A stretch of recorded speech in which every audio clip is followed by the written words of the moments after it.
right says he's going to be the national championship, the world championship in the 1992. Gary Porter, the word's out that you are loaded for bear this year. I'm going to try to be. Well, right now I'm running the same truck with no changes that I ran last year. I've been building a new one for about 2 months now with it completed, and I hope to have it out in maybe 2 months. The rules allow you to make one major change. We've already talked to Dennis Anderson with the Gravedigger. He told me what his major change is going to be. It's going to be a whole new truck when he goes outdoors. Now, are you going to follow the same program? We'll see you in a new Carolina Crusher when you do go outdoors. It'll be an all-new Carolina Crusher. It'll be a 1990 model. It'll be a fiberglass body, a tubular frame, and a unique suspension setup that nobody else is running. Why is everybody doing such exotic work with their suspensions, Gary? That seems to be the trick in these monster trucks. Well, everybody's trying to get lighter and get their suspension working better to get more suspension travel so you can jump higher and further, and when you land, you won't bounce. You'll just make contact with the ground and keep on going. Let's talk about contact. We're going to be seeing here in Memphis because everybody that's anybody, and that's no hype, that's a fact, they are here. Let's talk about Awesome Kong, the Gravedigger. Bigfoot's back on tour with us. He wasn't with you guys last year. He took a year off. Man, he says he's coming after it. Everybody's steamrolling for this World Championship of the Renegade Tour. It is. Everybody's going to be real tough here tonight. Equalize with his new design. Bigfoot with his new truck. Awesome Kong has made a lot of changes. Gravedigger, USA 1. Everybody has made a lot of changes over the winter, and it's going to be some good racing. Well, that may be the understatement of the night. Stay tuned, ladies and gentlemen. Some good racing? Nah, some great racing coming your way. Stay tuned. Now remember, we saw Bigfoot run earlier. That was the fastest. Gary Porter, Carolina Crusher, though, looked very strong. This is his first run of the year on tough track, and he came out with a good third-place qualifying shot. It's the first run. He had a good time, but you got to remember, this is the same old truck. A new truck is in the making. Well, those guys have been under a whole lot of pressure. Speaking of pressure, finished number 2 in the world last year on the far side of the yellow Carolina Crusher, Gary Porter. Whoa. The Clydesdale and Bennett Clark, but a good race. Great rivalry between these two in 1989. Clydesdale upset Crusher a few times, but this time Crusher gets the victory to start off 1990 on tough track. You got to keep in mind that Clydesdale has that long wheelbase. He's still trying to figure it out. He's played with it for a year. I don't believe it's taking him the direction he wants to go. Crusher gets the victory here in Memphis. Well, Ford fans, Andy Brass and the Bigfoot really laid it on him here to start it off. He knocked Awesome Kong off. Here's a Chevrolet confrontation. USA 1 in the Carolina Crusher. Boy, that was a good run. Yeah, good run, but the Crusher pulled it off. Steve Wilkie is coming along in this truck. You got to give credit where credit's due. Porter's going to the next round, but Wilkie is starting to build a nest in that white truck, and I'm glad to see it. Gary Porter, runner-up a year ago in the World Championship points chase, gets off on a good foot in Memphis here in 1990, beating USA 1. Gary Porter, you get to go against the devil with the blue dress on tonight in the next round, I believe. I know this will be the first time I've been up against a new truck, and it's going to be a very tough race. I'm going to have to just play my cards right and hope everything goes well for me. But first, Carolina Crusher meets Bigfoot in the semifinals. Here is what Gary Porter thinks about racing the Foot. He's going to be tough. He's running a new truck this year, and I'm still running the same old truck, and I'm going to try to cut a very close light and hope I make no mistakes.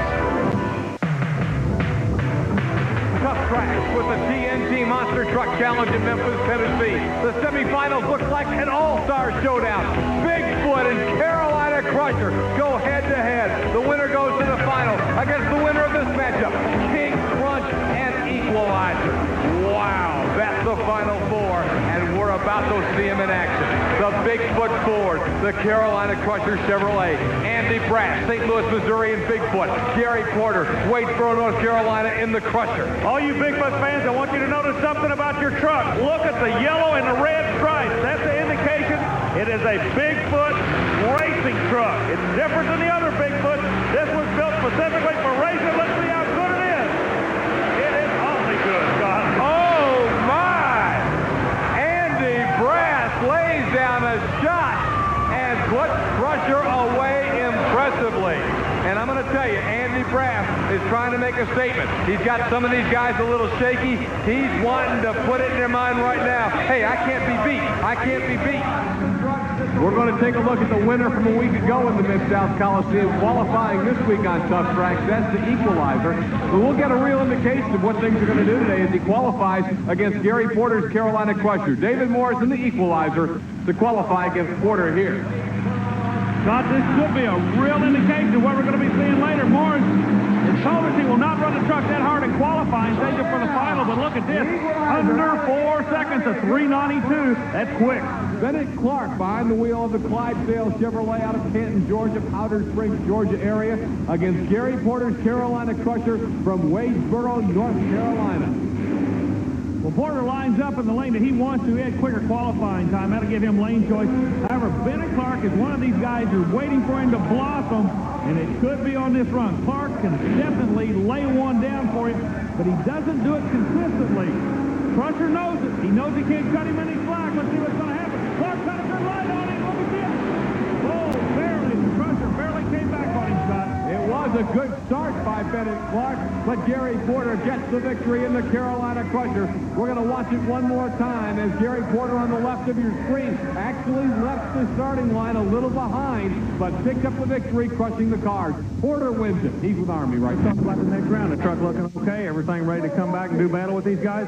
I think so. The truck looks okay. I don't know who I'll be drawing the next round, but I want to try to, to push the truck as hard as I can to take a win. So hopefully I can win the points race this year. Tell you what, when you sit down at this table in Memphis, Tennessee, there is no such thing as an easy draw this weekend, is there? It is. All the new trucks out and the design changes. Competition's getting very tough.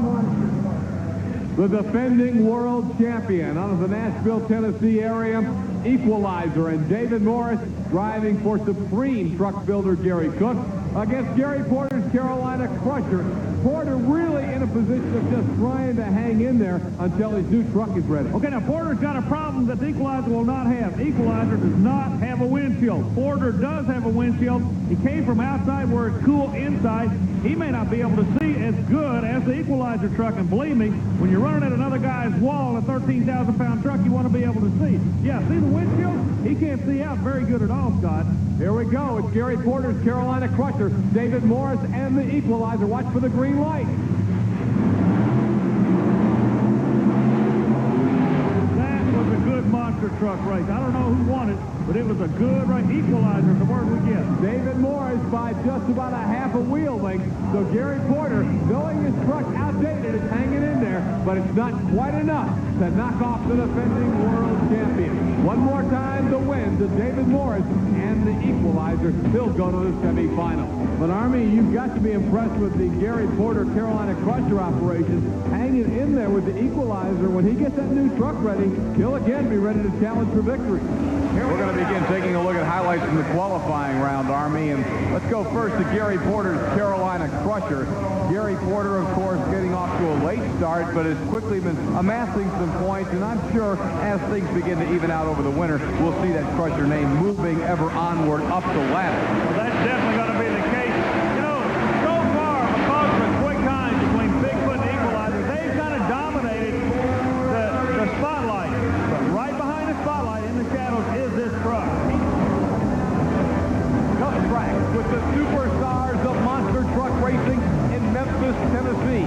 For first round elimination action, on the left of your screen, it's Gary Porter's Carolina Crusher, Wadesboro, North Carolina. On the right of your screen, the Mad Dog Chevrolet, Bob Breen, Jefferson City, Missouri. And Scott, Bob Breen is going to give us a unique look. You're riding in the Mad Dog right now, ladies and gentlemen. Hang on.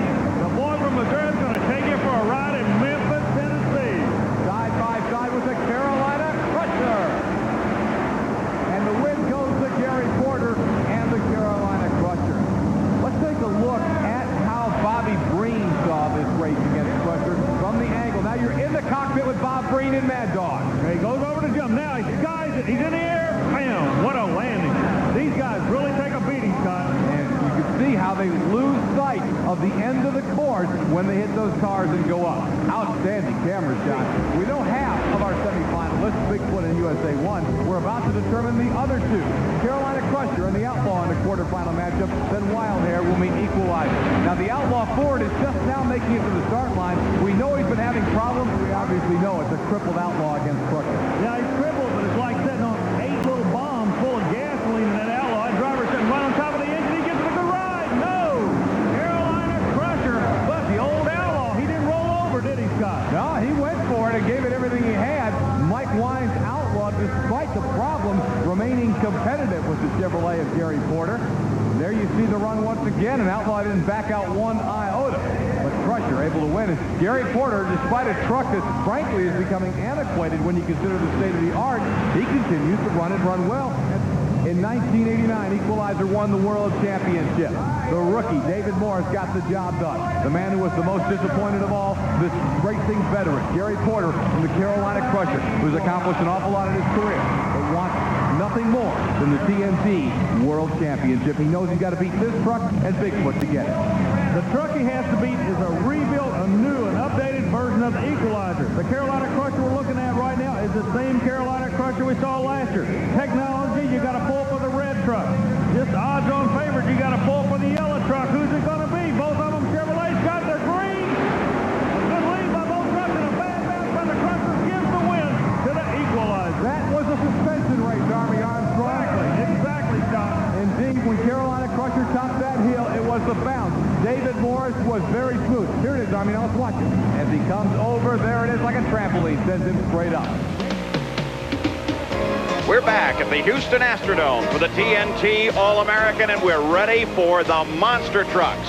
There is the Mad Dog out of Jefferson City, Missouri, Bob Breen at the controls. He will face the Carolina Crusher. That's driven by Gary Porter. Short little runs, but packed to the gills with action. And this is single eliminations. If you lose, you're out of here. As Paul said, the Carolina Crusher is driven by this man, Gary Porter. He's been on the circuit a couple of years now. And his competition out of Jefferson City, Missouri in Mad Dog is Bob Breen. And this is a most challenging course for these 1,000 horsepower vehicles in an indoor arena. Carolina Crusher in close. Take a look at the Crusher as he makes his first pass over those crushed cars.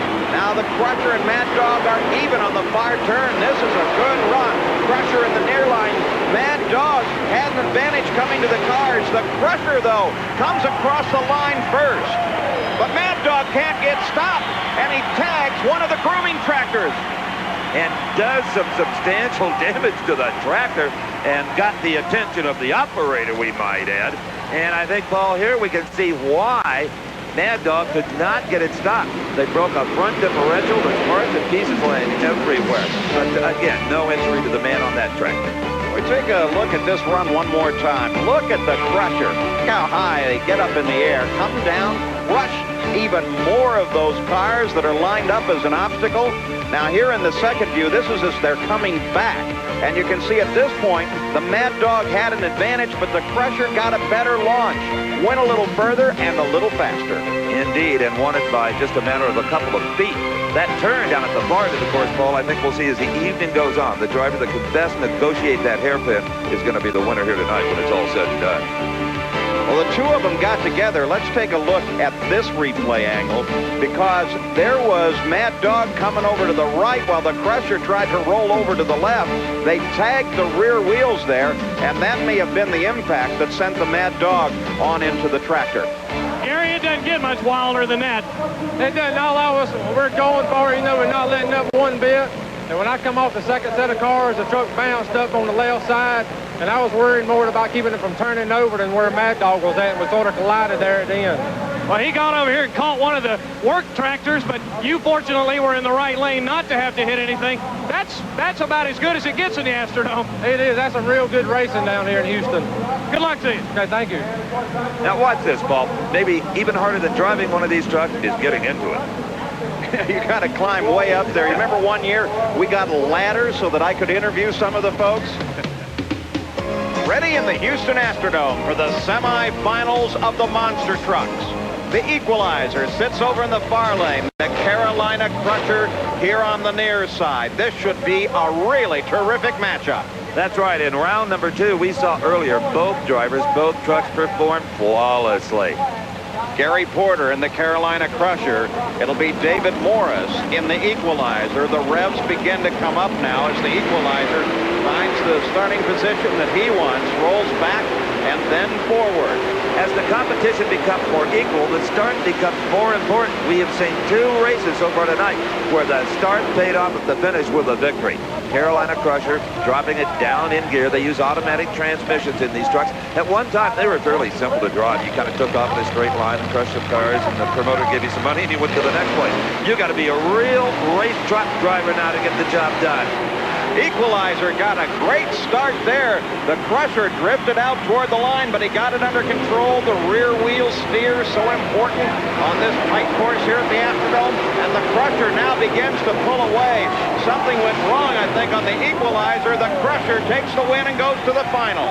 Well, the Equalizer, Paul, has been disqualified at the turn for crossing the center line. So the win goes to the Carolina Crusher.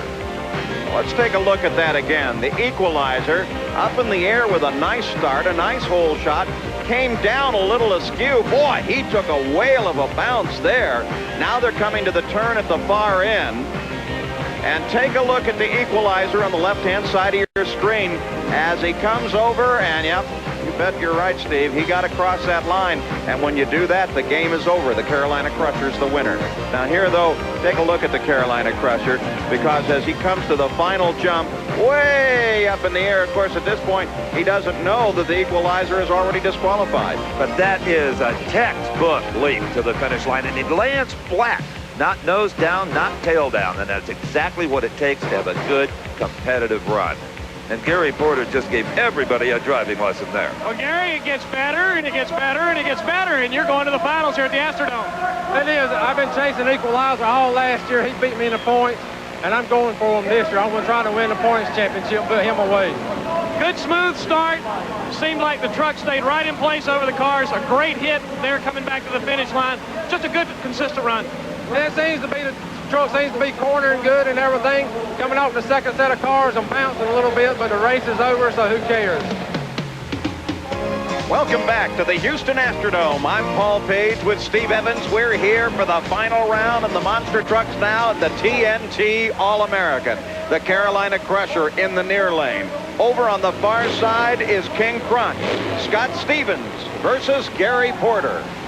And from what we've seen in early eliminations, Paul, I can't pick a favorite here. Both these guys, Scott Stevens and Gary Porter, have driven beautifully, used their head, used that rear wheel steering to make excellent hairpin turns. Maybe who leaves first could be the difference here. Well, the Crunch has decided to take a position a little bit back from the starting line, while the Crusher has moved up a little bit forward. They are both ready. They're both watching for the start. Now the Crunch comes forward, stages into position, and we are ready to go. As badly abused as this track has become during the evening, it's going to take good sense of the drivers to get the right lift, the right launch off the jump. A beautiful start by both drivers. Yeah, but the Crusher almost goes over on the nose at the first jump, but it sure gave him the impetus to get around to that corner. But look at here, as the Crunch picks up the lead, the Crusher with one big jump trying to catch him. But the Crunch comes across the line first. King Crunch with the victory here in the Houston Astrodome. Good run. And an all-out run by both drivers. Let's take a look at the replay.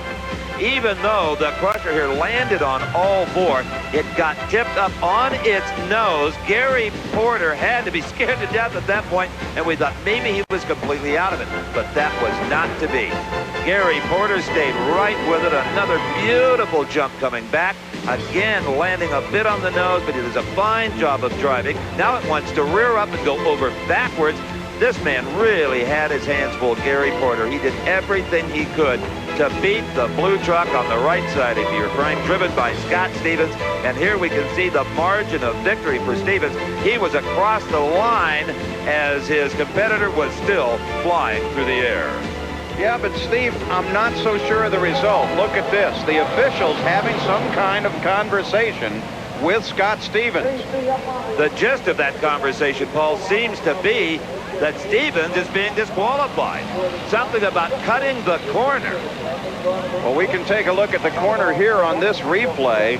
Scott Stevens on the left turned early, virtually eliminated the jump at the far end, and they've decided as a result of that he's disqualified. when you do everything right, it still pays off. You really had a tough time with that run, but King Crunch disqualified, and you're the winner in the Dome tonight. It was. I don't like to win like that, but, you know, rules are rules, and I went down further than he did to make the turn, and, you know, so all 4 tires would come over the hill, and he cut it a little short. You know, and this time it cost him the race. Winning in the Astrodome means a lot to you, I know. You come down here looking for this kind of a night. It is. This is the year's biggest event right here, and this is what I look forward to every year, coming out here to the Astrodome. Congratulations. Thank you. Well, as tight as the points chase is among the monster truck drivers, Gary Porter will take it any way he can get it. Crusher, Gary Porter, the runner-up for the World Championship a year ago, will match up with the big Ford out of Pennsauken, New Jersey. Nick Rossi's Jersey Outlaw with Mike Wine behind the wheel. Now, actually, Crusher's sitting there with no company right now. We were talking a moment ago in a previous round about the problems we're having with the moisture. I believe that the old Gremlins have caught the Ford outside the pit area, and they're not going to let him come back inside. They were not able to get the truck going, so Porter will advance into the next round. Here we go with the David Morris driven equalizer, the Gary Porter powered Carolina Crusher, the key rivalry from 1989 being renewed in 1990. Both of these guys have been here before.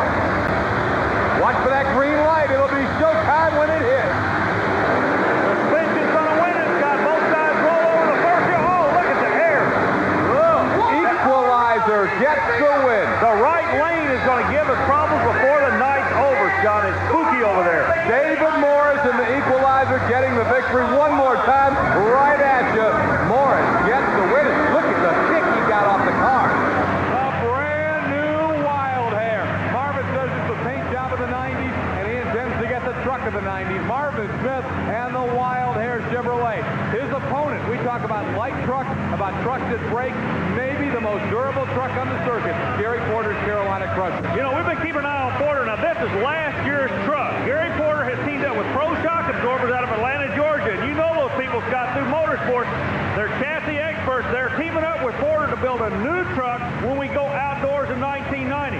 Keep in mind, Pro Shock Absorber, the Carolina Crusher, and Gary Porter, that could be the hot hand when we go outdoors. But right now, he's looking awfully good indoors. Oh. And again, that equipment stays together for Gary Porter. That is so critical in this sport with the abuse these monster trucks take. And look at the height Gary Porter gets. But the truck holds together. It's a tribute to Gary, and it's a tribute to the operation. He's able to run with lighter trucks that maybe theoretically are a little faster, but Gary just keeps it together, and he keeps winning. Army's going to talk to him. Everybody's trying to figure the hot hand out tonight. We talked to you earlier in the day about the way you drive with the transmission and actually shift it. Did you shift on that run? Yeah, as soon as my front wheels got down to the bottom of the hill, I shifted to second gear, and, you know, just let the truck do the rest. Is that going to be the way to do it tonight? I think it will be. I'm lining up further to the right than anybody else in that lane, and I think I got it figured out.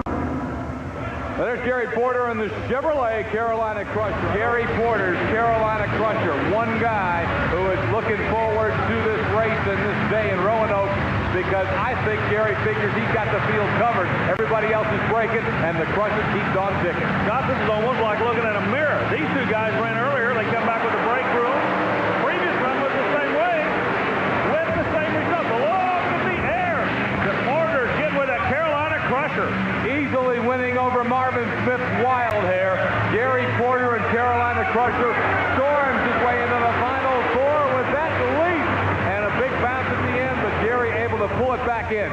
So Porter looks super strong today, especially with the fact that Equalizer, Gravedigger, and USA 1 have not been able to make it to the final four.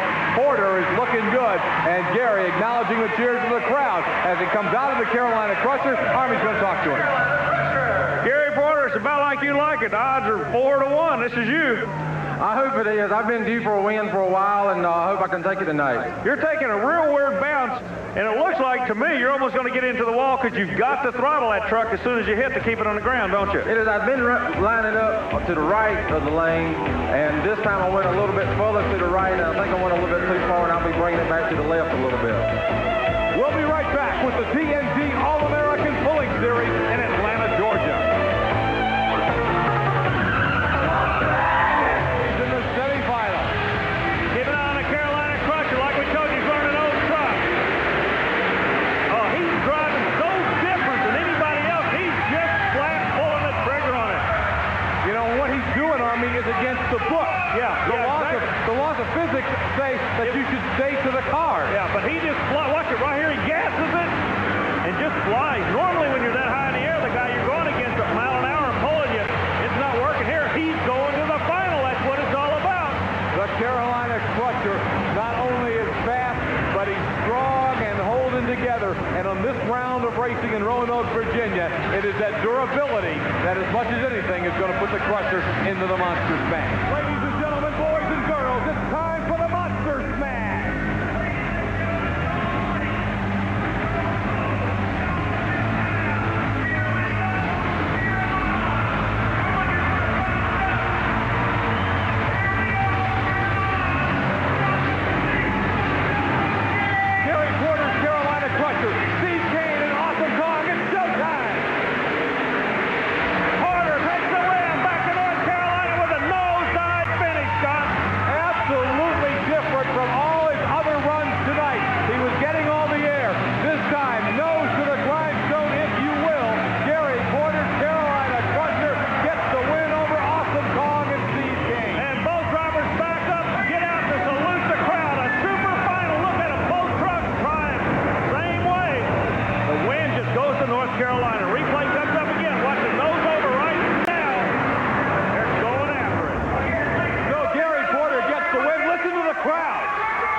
Wins the Monster Smash. Gary Porter, congratulations. Boy, it was a super night, but you had to flat earn it, didn't you? I did the competition and so stiff running with TNT. I mean, a win, every win is just like the first one. I'm always proud to get it and think I deserve it. How about this kid from Texas? He's tough to sit down with at the table, isn't he?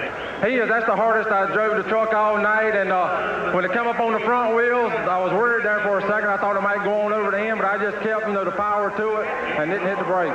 Were you aware that he was running 0.2 of a second quicker than you all night long? Were you aware of that? No, I wasn't aware of it. I knew that I was turning some, not really that good of times, but I didn't know the times he was turning at all. Well, thanks, Scott. Last week's Roanoke Civic Center action proved one thing. Only the strong survive in monster truck racing. The Gravedigger broke an axle in the first round of eliminations. USA won. He flipped again with Steve Wilkie doing the driving, and the world champion Equalizer, the front suspension completely collapsed. The gentleman that fought his way through that elimination, Gary Porter with a Carolina Crusher.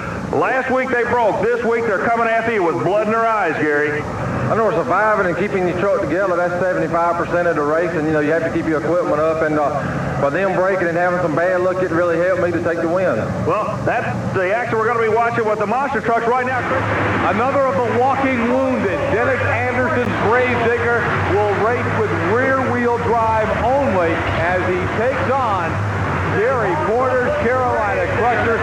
So while it's a wounded digger, he doesn't even get a break on the draw. He has to take on last week's winner. He's going up against a guy that he has the utmost respect for. You better respect this Carolina Crusher. He'll hammer you in a heartbeat. Crusher's building a new truck. They're getting ready to go outdoors. This can really help the Crusher. These guys kind of travel together, but does it bother Gary that Dennis has been wild lately and that he ran into Equalizer 2 weeks ago right here on this track? No, like I say, when that green light goes green, you're just racing. You don't worry about anything. Get to the other end as quick as possible. The victory to Gary Porter's Carolina Crusher. Another big win as he's trying to track Gravedigger down in the point. So this is a very important win for Gary Porter. And once again, Porter's driving style, he goes to the air. Nobody else is doing it, but it's working for him.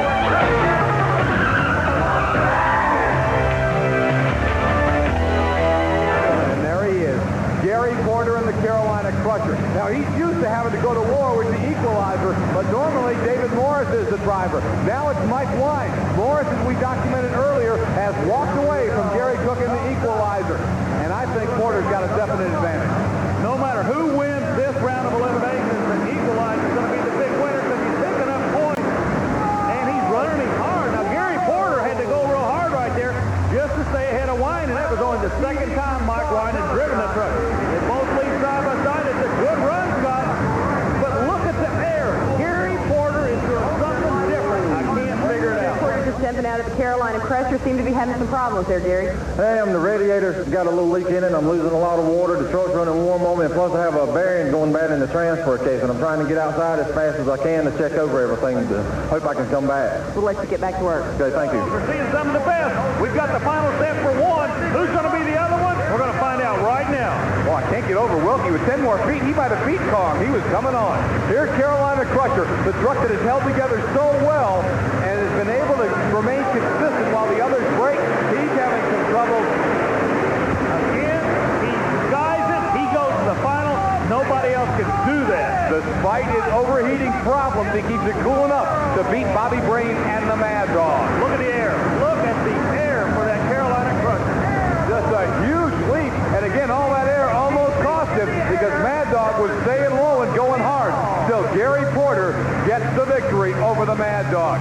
Let's watch it from the end zone one more time. Gary Porter getting the victory with a lot of air. Army's going to talk to him right now. Roanoke, Virginia, great city for you as far as points goes. You got one win here last week. You're going to the final today with this kid out of Texas. But I will be real up front with you. He is not afraid of you. He thinks this is going to be his first win of the year. He's running very strong, and the points, I got a real slow start off first of the year, and this weekend the points leaders that was in front of me have had some bad luck, and I've moved up, a lot in points this weekend. Okay, speaking of moving, I'll tell you something you don't know. You're going to be moving to the other side of that track. He's not going to let you get back in the lane you want. Were you aware of that? Yeah, I qualified in the left lane, and I got second qualifier, and I think I've ran it enough that I can take the win.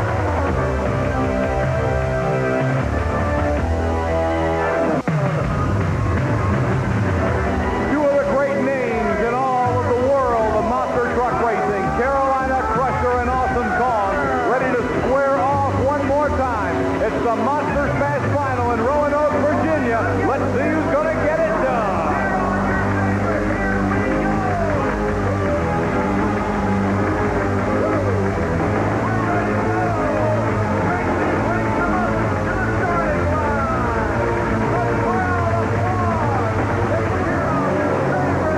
Gary Porter looking for 2 in a row. Awesome Kong trying to get revenge for a loss in the final last week. Gary Porter, Steve Payne, showtime. Same team cut side by side, same result. Oh, he had, Hold on, Gary Porter. He's into the straw on the end of the track. He went to the left lane. Boy, he did some heads-up driving there, Scott.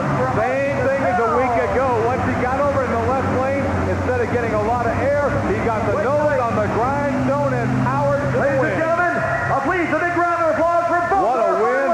Kong wanted to move Crusher out of his favorite lane, but that might have cost him. I think Porter was even faster in that left-hand lane. I believe it was too, Scott. Roanoke in 1990 will be remembered as the track that had the weirdest bounces of any place. Look at this. Look how crooked Awesome Kong came over the line. That's what cost him the race. Exactly. Otherwise, he'd have won it. Right now, though, your winner is Gary Porter, and he's going to come see Army Armstrong. Ladies and gentlemen, actions speak louder than words, and Gary Porter came to Roanoke, Virginia, down a little bit on his luck, but you're going out here with a whole lot of points. After 3 great weeks, you've got 2 wins with this thing. You're definitely battling for this points lead now. Thank you. The truck, was built last year, and it's really, an old design, and I'm really not expecting to do as well as I am on the circuit. Let's talk about the final run. You knew this kid from Texas was not going to give you anything at all. He was in the lane he wanted to be in. You were where you wanted to be, but the wall was a whole lot closer than either one of you wanted, I believe. It was. I knew I was going to have to push the truck as hard as I could, and I thought a lot about the rear end coming up like it did, and I was sort of expecting the truck to act the way it did, and I thought I was going to hit the wall. We're still having fun, though, aren't we? We are. Gary Porter, the popular winner in Carolina Crusher. And I'll tell you, with all the breakage to some of the leaders, it's been a big weekend for Carolina Crusher and for the Awesome Kong Chevrolet. A big risk for the equalizer to go with the young kid. There are a lot of experienced guys out there who either have retired for one reason or another, like Rich Hoosier and Rod Lipstout, or Cook could have looked to another team and maybe even tried to steal a driver from another team. Instead, he goes with an untested rookie, Army. Well, an untested rookie in monster truck racing, but he knows the quad racing experience. He knows the attitude of the kid. He'll make the driver that he wants right here. And he just beat the Carolina Crusher. Holbrook hits it hard, and he opens with a win over one of the best. Gary, nobody really knew what to think when you're going up against another rookie driving the equalizer. This time, it's Greg Holbrook out of Lebanon, Tennessee. He beats you. How did it feel out there? Well, I knew that, the truck had the potential, to take the win over me, and I didn't know how Greg would do, and I went out and tried to run the best race I can. We did just get this news in. You're going to be advancing into the quarterfinal, or rather the semifinal, as the fast loser. How do you feel about that? I feel good about it. Well, to start off in qualifying, I made the wrong gear selection for qualifying, and I qualified 8th, and that paired me up with equalizer, and I came back and changed my gear ratios between the qualifying and the first round, and I'm hoping the truck will pick up a little bit of speed now. So chances are you could be another champion right here in Albuquerque, New Mexico. How do you feel about that? I think I can. I got a second chance, and I'm going to give it everything I have. Thank you. New Mexico, and they renew the rivalry. Carolina Crusher and Awesome Kong. Can the Carolina Crusher do it again? We're going to find out. Porter trying to put him away, 2 in a row. Yep, he does. Gary Porter's Carolina Crusher continues his mastery in 1990 over Steve Kane's Awesome Kong Chevrolet. One more time on the replay. Now, in the trunk replay, you notice how both trucks reacted exactly the same. You can tell the drivers had adjusted their chassis in this round. The familiar wave of a successful and victorious Gary Porter. Army Armstrong's going to talk to him now. Well, Gary Porter, this turned into literally a street fight here in New Mexico, but I noticed there's a lot of water on the truck. We're inside a building. Is it raining outside? Yes, it just started raining outside, and I've been really lucky tonight. I messed up in qualifying. I was running the wrong gear ratio. I qualified way down in the bracket, and I got beat the first round and come back to take a win, and it's just really been luck. Speaking of luck, what about the air density here? Everybody's having trouble because Albuquerque's so high in the air. Now it's starting to rain outside. Is that going to affect the running of the truck at all? It's affecting my motor here a little bit, but not as much as everybody else, because I'm running carburetors and not injections. Gary Porter against Dave Wysoryk's brand new truck, and Wysoryk has been looking fantastic. Well, that brand new truck, he built the truck, put it on the trailer, brought it down here, and every run he's made, you people that watch the television broadcast have seen every run on the truck. He will not be making the final run, however, tonight. That honor will go to the Carolina Crusher. The Crusher was knocked off in the first round, got back in on the fast loser rule, and takes advantage of the reprieve. Gary Porter will be going to the finals to take on Bigfoot. Once again, let's get a look at the Carolina Crusher putting away Dave Wysoryk's new Nightlife Chevrolet as Army Armstrong works his way over to get a word with Gary Porter. Gary, the run you just completed, give me a summation. Was it the best you've run tonight? Are you getting quicker as the night goes longer is what I want to know. I think I am. The more I run this course, the more I get used to it. I've been running the same lane every race, and I think I'm getting the course more down pat and should be turning faster times each race. When we come back, it's Bigfoot and Carolina Crusher, the Monster Smash.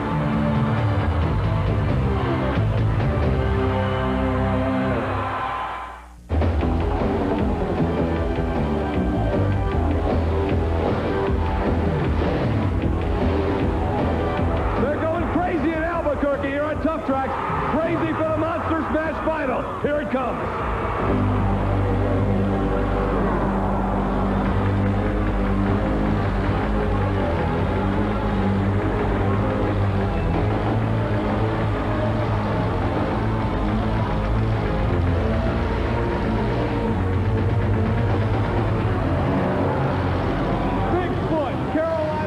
They're squared off, and it's showtime. The Monster Smash is underway. Chevrolet going against Ford. Ford takes the win time. He didn't just take the win. Bigfoot mauls Carolina Crusher, easily getting the victory in Albuquerque, New Mexico. We're going to watch the replay, and Andy Brass totally dominated the Carolina Crusher.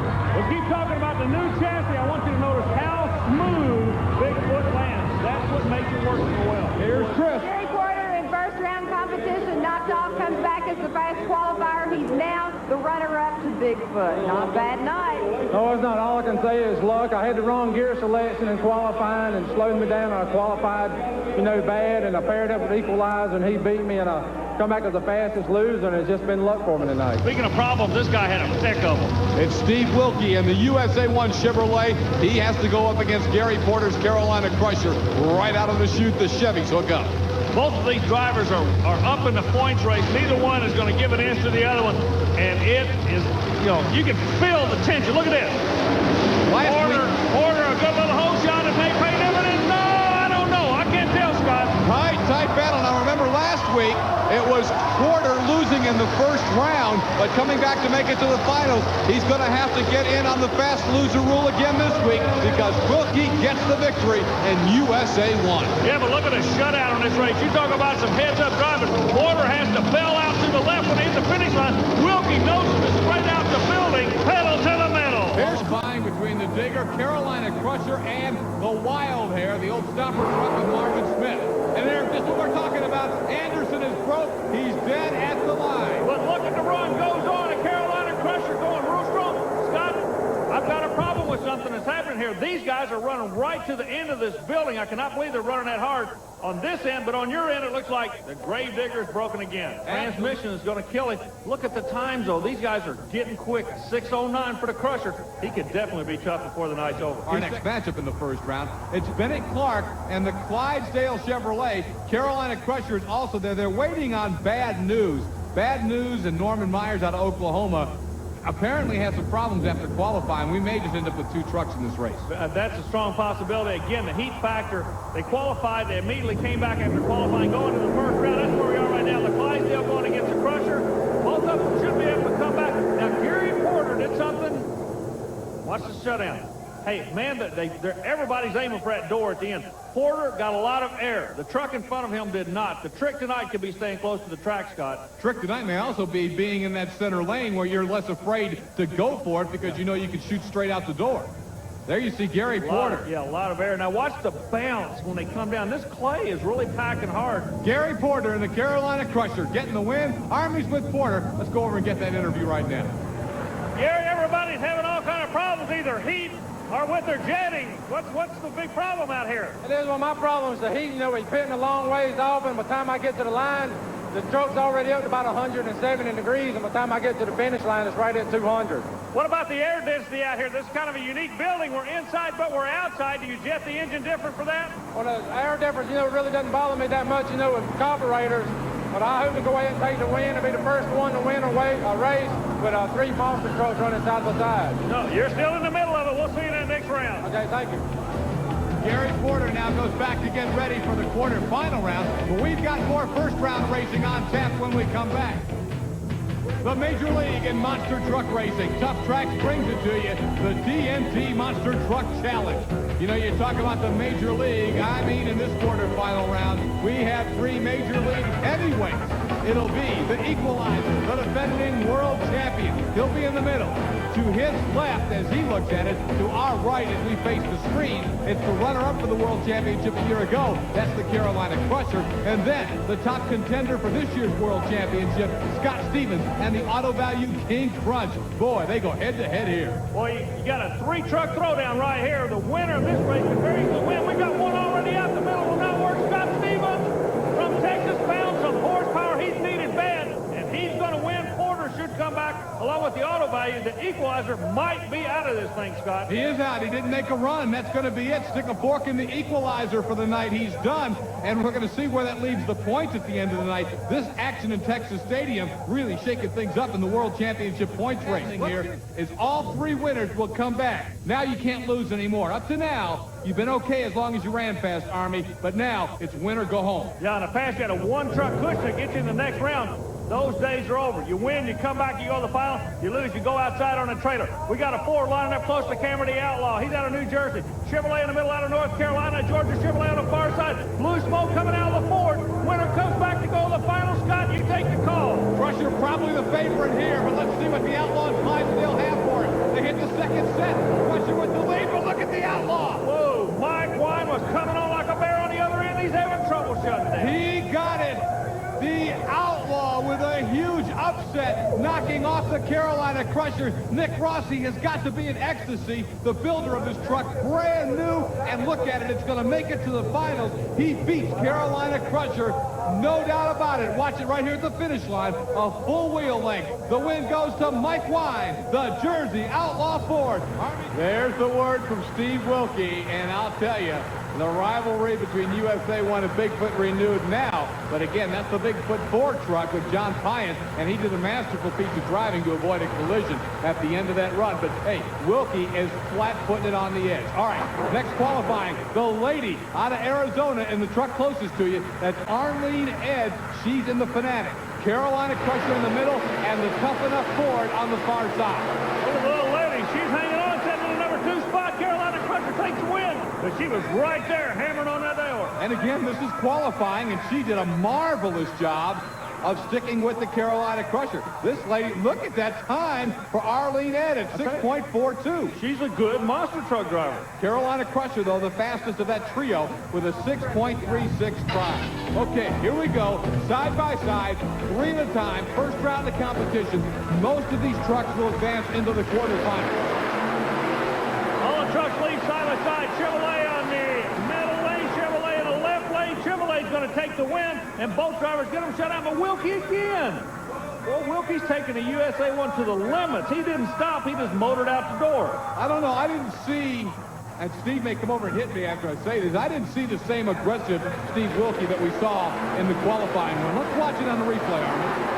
Right now, Scott, what you have to remember, he does not have to win this round in order to come back. You're right. They're both going to come back, but Crusher got the win over Wilkie. Gary, you're going into the next round, but this is a tough, tough night of monster truck racing.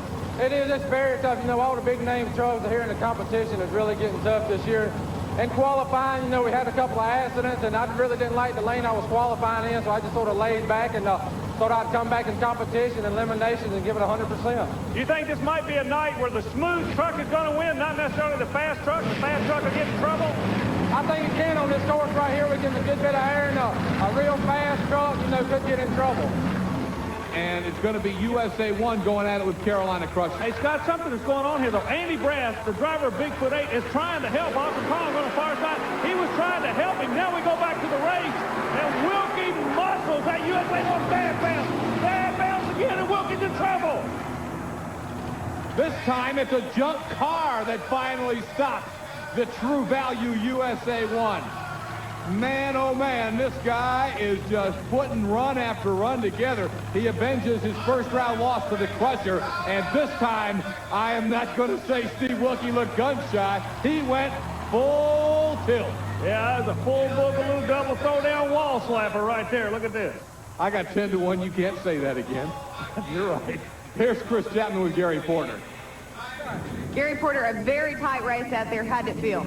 It was. The truck, you know, took a little bounce between the two sets of cars, and, you know, I lost some time there, and that's where USA 1 went by me to take the win. It was a very close race. Did you feel like you had it? It was very close. I knew it was real close, and I didn't know, you know, who had won when I got to the end. Well, maybe you'll come back as a fast loser. Good luck. I hope so, and, you know, maybe I'll get another shot at them tonight. Well, there is the newfangled reverse gear for Bigfoot as they push him to the starting line.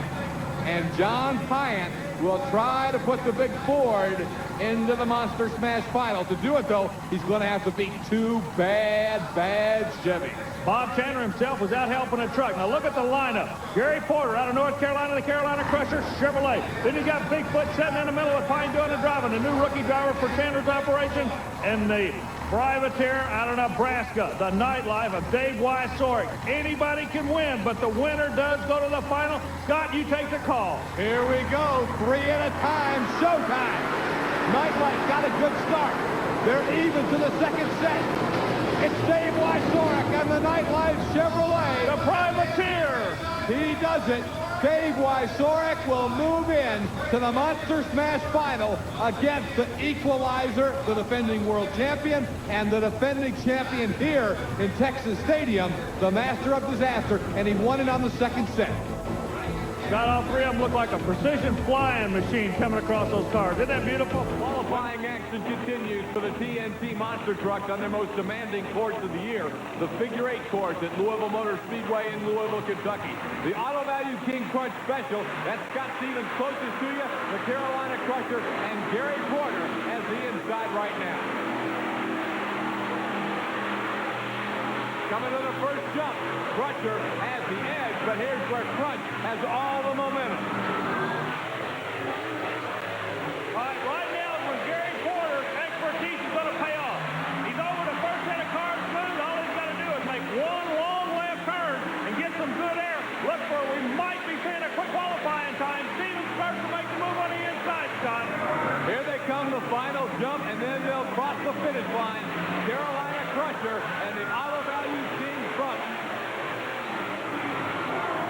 Good lap for both of them, but Crusher had the faster time, and now we're getting the word that it's indeed the fastest time. So Gary Porter and the Carolina Crusher sets fast time at 40.29, while the Auto Value King Crunch, another outstanding sub-41 second run.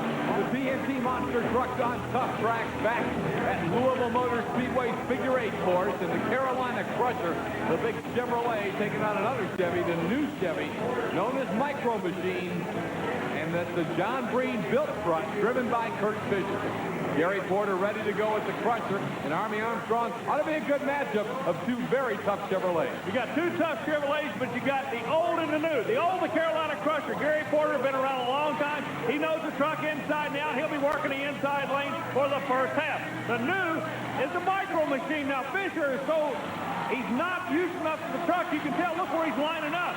He's about 15 feet further away from everybody else, trying to get a different angle on the turn, but the old pro nailed him right on that start line. Look at this. I'll tell you, though, on the outside, that's not a bad start for the Micro Machine. Okay, now he'll go to the inside for the second half if he can make the turn. Veteran versus rookie. Rookie coming after him, trying to come on him real hard on the inside. Fisher's having a little bit of problems now. Cuts to the infield track, but working the inside. All right, now I believe, if I understand the ruling, if that's going to be grounds for a disqualification, we're not hearing. He's going to continue to run, and Micro Machine will finish first. But this one's going to go back to the TNT videotape and the TNT decision maker. This could be a case of winning a battle but losing the war. We'll have to wait for the TNT people to let us know. Until we get that word, unofficially, Micro Machines cross first, but watch on the replay just how hard Kurt Fisher and the Micro Machine hit at the end of the course. Man, he really took a lick. Say about that run. Gary Porter, you thought that Micro Machine should have been disqualified. Right, I seen him over on the grass, and I knew he had two tires over on the grass, and I got back in the pits, and several guys come up and told me he had all four tires, on the grass. That was my understanding. We had to stay on the pavement. And so, I went and asked the track officials. They said it was a legal run, so I'm not arguing with them. The next run, I'm going to cut on the grass. Good luck to you. Okay, thank you. Chevrolet War, the Bigfoot Ford, the Outlaw Ford, they're both still alive. The Carolina Crusher Chevy, the Equalizer Chevy, they're both still alive. We go to the semifinals. Now, Crusher got a bye run in the quarterfinals because Thunder Chicken couldn't make the call. So Crusher should be a fresher truck, and Bigfoot has had trouble at the starting line, Army, in every run tonight. Look where Andy Brass moves. He moves to the outside. He's going to have to clean the engine out, keep wrapping the engine. They've got to get fuel to the engine. The fuel mixture is not right. It's stuttering about 50 feet off the start line, and there it goes again. Now the Chevrolet goes out.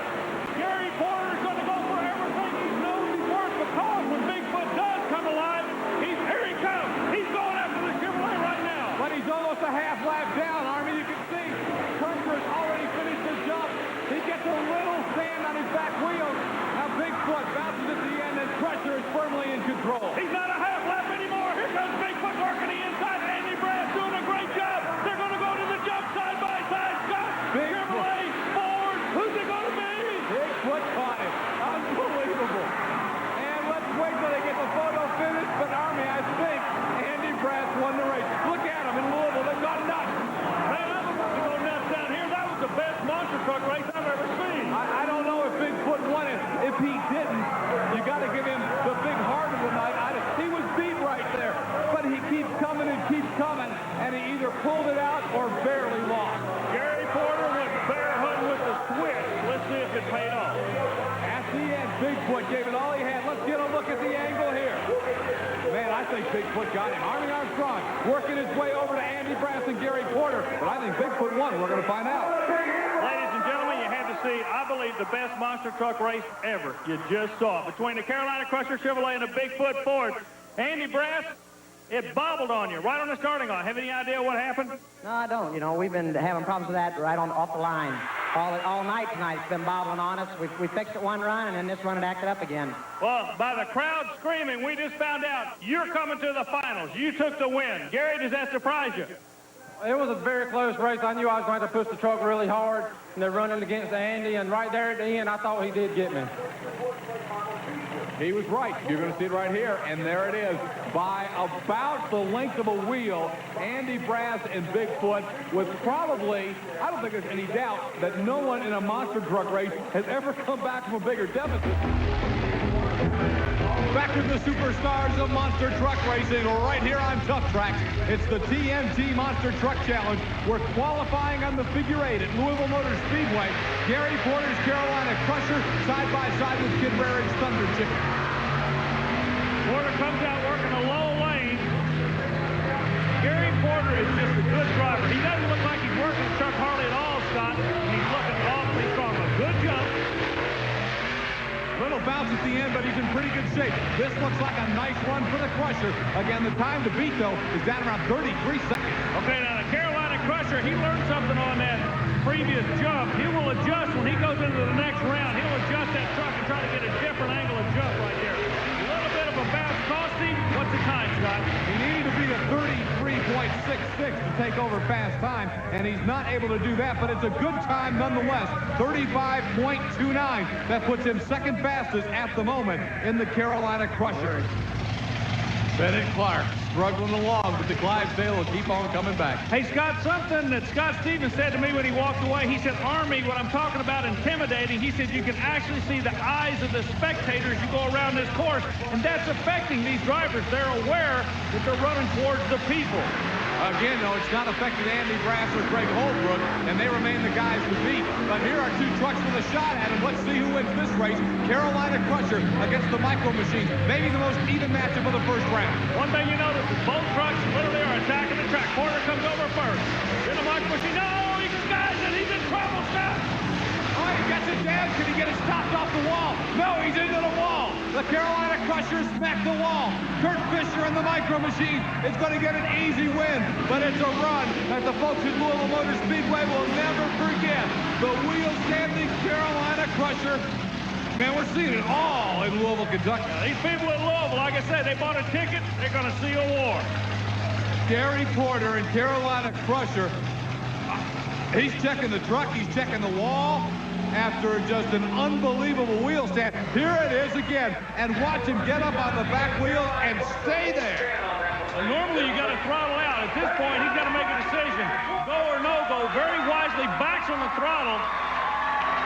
Shuts it down. Some good driving. Porter is just a good monster truck driver, Scott. He hit the wall, but I don't think enough to do a lot of serious damage. And then Kurt Fisher went on to get the win. Here they come across. Man, Gary Porter's going to wheel stand it right into your living room. Watch this. Camera angle, America. Take a ride.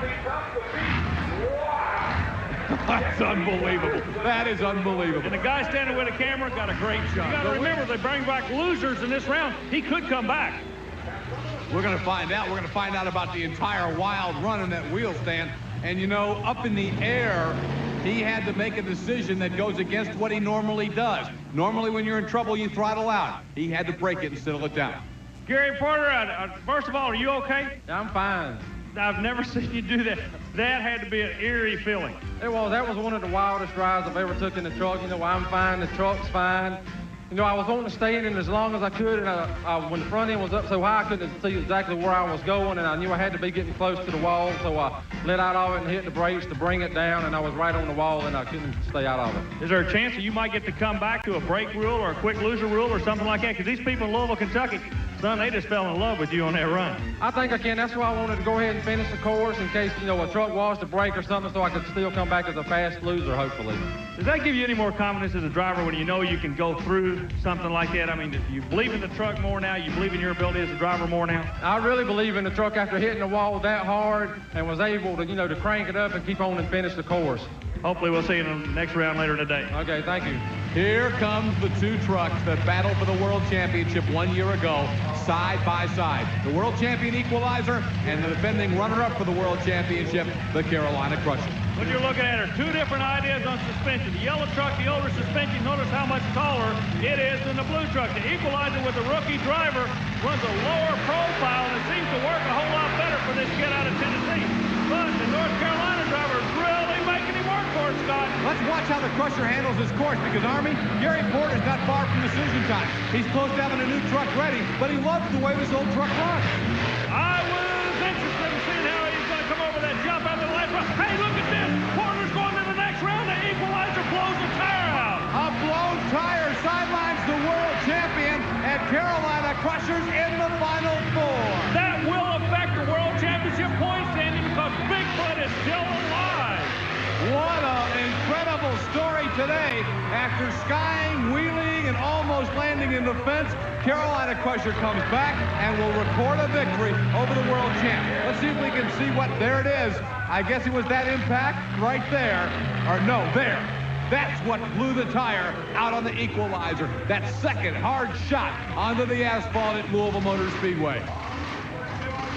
And man, you can't run it like that. Equalizer's done. Strong. Chevy and Ford matching up again. It's the Carolina Crusher Chevrolet and the Outlaw Ford. This should be a dandy. The man who should not be here is the Outlaw Ford of Wine. We told you a minute ago, if he were a surfer, he'd run with the toes on the nose. That means he lets it all hang out, and it's working for him right now. Look at this. He's holding off the Carolina Crusher. You see Mike Wine mowing over a bunch of cones. The ruling is as long as he doesn't impair the other man or go completely in his lane, you will not be DQ'd for running over cones. Scott Douglas, you talk about drama. It's going to be a Ford final in Louisville, Kentucky as Wine's holding off the Carolina Crusher. Then the motor starts to go away. He's going to make it. The Outlaw wins in the semifinal. He defeats the Carolina Crusher. And with two big Ford plants in this town, it's two big Fords in the Monster Smash Final. Wildest run of the qualifying round. We're going to see it right now. Gary Porter, the Carolina Crusher, up from Wadesboro, North Carolina. Keep your eyes on what happens to the Crusher. Now, you got to remember, qualifying is important because if you get a quick qualifying time, you have lane choice. It's to your advantage to run hard in a qualifying session. Porter comes out, goes to the second jump, and look. Bam! Left side, both tires blow out on the left side. That is how hard he hit, Scott. He did indeed. Flattened them both and ended up just short of that retaining wall, the inside pit wall for the NASCAR stock cars here at Richmond International. Let's watch it again and look at the air under the Carolina Crusher. And then when he comes down here, Army, it's all that weight on those two tires, and the sides of them, they just couldn't handle it. Remember, the tires only hold about 4 to 8 pounds of air pressure. We'll get a look at it coming right into your living room this time, and you'll really see how much weight is going to end up on those two tires on this last bounce. You know, monster truck racing, you not only have up and down, but you have what they call pitch and yaw. You normally only find that in aircraft terms. Boy, there's a perfect example of what happens when you get all the weight on just a little bit of tire trying to hold it.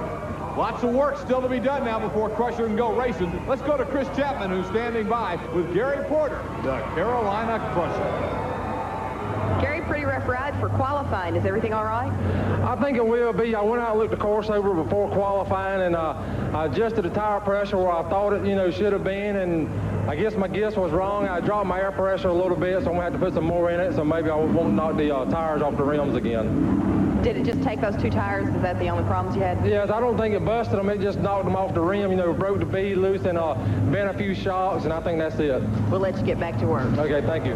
Back on tough tracks at Richmond International Raceway, and the superstars of monster truck racing battling on the TNT Monster Truck Challenge. Side by side now, the big Ford of the Outlaw, Mike Wine from Pennsauken, New Jersey, takes on that Chevrolet known as the Carolina Crusher, Gary Porter from Wadesboro, North Carolina. As they're getting ready, Chris Chapman got a few moments ago to talk with Mike Wine of the Outlaw about some problems he was having in qualifying. Let's look back at that interview right now.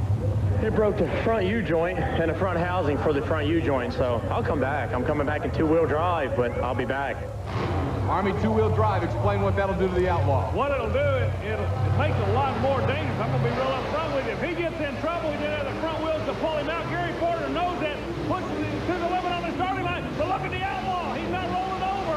He made him earn it. What it is, the two-wheel drive, if you don't have the front wheels to get you out of trouble, that is spooky. And with the walls the way they are tonight, that could have been disastrous.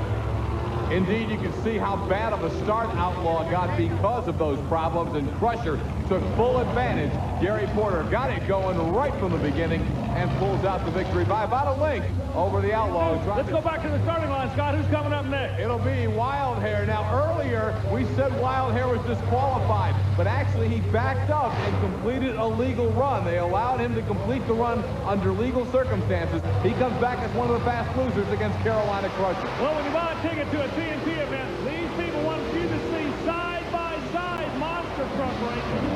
They're going to do everything they can to bring that to you. Well, look here, both of those guys are having all kinds of problems. Wait a minute, fellas. We were on the figure 8 course last week. Exactly.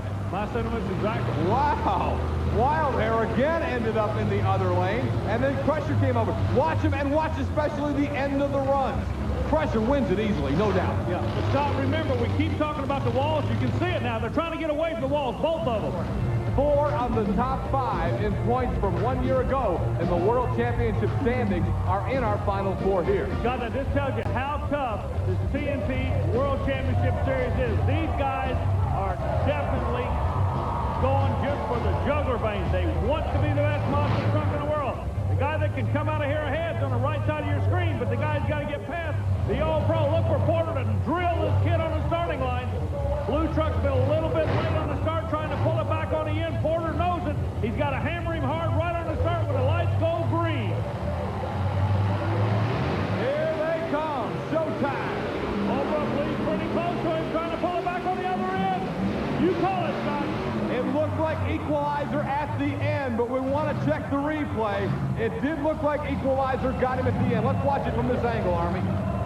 Here comes Crusher and Porter, looking in good shape, but you can see consistently Equalizer held about a wheel length victory. By the way, who's coming out next, Scott? Carolina Crusher, the big Chevrolet of Gary Porter from Wadesboro, North Carolina, meets the big bad Ford from St. Louis, John Pyant, and Bigfoot number 4 with that new acclaimed sponsorship lining up to the start line. Now, Ford and Chevy, always a big rivalry, but you got two near the head of the class. Near the head of the Ford class is always out of Bob Chandler's Bigfoot stable, the Bigfoot number 4 truck, and near the head of the class of the Chevrolet bunch, the Carolina Crusher, runner-up for the world title a year ago. Well, Taylor has unique ability to pick young and up-and-coming drivers. Pyant driving the truck now was a 2-time top amateur BMX bicycle rider. He's a professional, or he was a professional when he was 12 years old. Right now, he's got his hands full of big bad Chevrolet. Can Pyant pull it back? No. Chevrolet goes to the next round. The only hope the blue Ford has is that he was a quick loser, Scott. And he may well have been a pretty good run, but Gary Porter, the veteran from Wadesboro, North Carolina, takes the victory in the Carolina Crusher. On the left-hand side of your screen, pretty stable run for him, while Bigfoot almost got sideways off that first set. It cost him some time. Right now, Gary Porter is out of his truck. He's working his way over to talk with Army. Gary, you go to the finals by winning one race at a time, and you just took a big bullet out of this one. It was. I think that was a good start there. You know, he's one of the biggest competitors out here, and you know, one of the best. And knocking him off early, you know, really, you know, boosted me up some because I need a win. Gary Porter, the Carolina Crusher, will get ready for the quarterfinals. Right now, though, quarterfinal action, and Gary Porter is going to get an easy one over Karen Petzl and Thunderchicken. Carolina Crusher is looking good tonight. Now, the Carolina Crusher, he's doing some work with his chassis, and he's taking some really weird bounces. He went into another wheelie when he came across the finish line there. Remember Louisville, Scott? Absolutely, and he stayed up on that wheelie for a long time on the figure 8 course in Louisville. Here, just for a moment, he got it up on the back wheels. Watch him again, left-hand side of the screen, the Carolina Crusher, and here's what Army's talking about. Yep, up on those back wheels, and then he brings her down. Crusher gets the win, and Gary Porter's with Army Armstrong. Gary, I believe that's a classic example in this sport what we're talking about. When you're in trouble, you got to gas and go to get out of trouble. Yeah, I do. I line up, you know, in the first set of cars a little different than I had before. I'm trying to get that lane, you know, really down pat. Because hopefully, you know, I will end up in the finals and, you know, maybe I'll have lane choice and I can, you know, stay running in that lane. The truck took a very weird bounce. It took a wheelie type bounce. The last time we saw that bounce was a couple of weeks ago in Louisville, Kentucky. It presented some problems for you. Could there be a problem later on tonight here in Richmond? It might be, but most of the time when it takes that bounce, you know, the truck stays straight. And last weekend when it done it, you know, I was in a turn and it made me hit the wall. But I think it'll be okay this weekend. Here it is at Louisville, Kentucky, at Louisville Motor Speedway, the figure 8 course. Look at how long the Carolina Crusher stayed up there, and then as he brought it down, he was unable to get it turned before going in the wall. He won't have that problem here because it's Crusher and Equalizer appear headed on a collision course, but they've still got the win here in the semifinals. Both drivers know what it's going to take to win. Both drivers are willing to do it. The walls are out of their mind right now. All they're thinking about is looking about 300 feet in front of them. Between where they are now and that 300 feet are 2 sets of car jumps. This could, if there was ever an even race, this could be it right here, Scott. Both of these guys are good. The Crunch truck has been bruised and battered, and he gets a bad bounce. That bounce cost Crunch. The Carolina Crusher moves on. They left together, but like you say, the chassis on Crunch cost him. Weird bounce. We've talked about the consistency of Gary Porter's Carolina Crusher, and he has run very consistent all night on this track. It's been a big plus. They both leave side by side. At this point, they're together. Now, the race is over for all intent and purposes. Scott takes a weird bounce. Porter, like you say, cool hand Luke just drives as straight as an arrow going into that next round. Well, now Scott Stevens could go find some sheet metal to strap on that Auto Value King Crunch Special, but for Gary Porter, it's on to the Monster Smash Final, where he'll meet either Equalizer or Wild Hair. Gary, it's final time, and you're going to be there. The truck looks better right now than I've seen in a couple of weeks. It is. The truck seems to be handling real good. I think I got the course figured out. You know, it's been so long since I've been in the finals. I'm just glad to be here right now. Do you have any preference as to who you're going to run? It'll either be Wild Hair or the Equalizer. Well, Equalizer, he's really turning some fast times right now, and you know, I think it'll be him in the finals, and he'll be a very tough competitor. The Monster Smash Final coming up from Richmond. Equalizer and the Carolina Crusher. Army Armstrong. Equalizer's got to be the favorite. Right now, he's got to be the favorite, but don't tell the Carolina Crusher that. What you're looking at right there, the blue truck, he's a new kid. He does not know fear. He's going up against the old wily veteran. If there's any angle that this kid can take to put the new kid away, believe me, the yellow truck is going to do it. Porter is going to go up his sleeve to find some kind of trick to get past that big blue Chevrolet. Monster Smash time.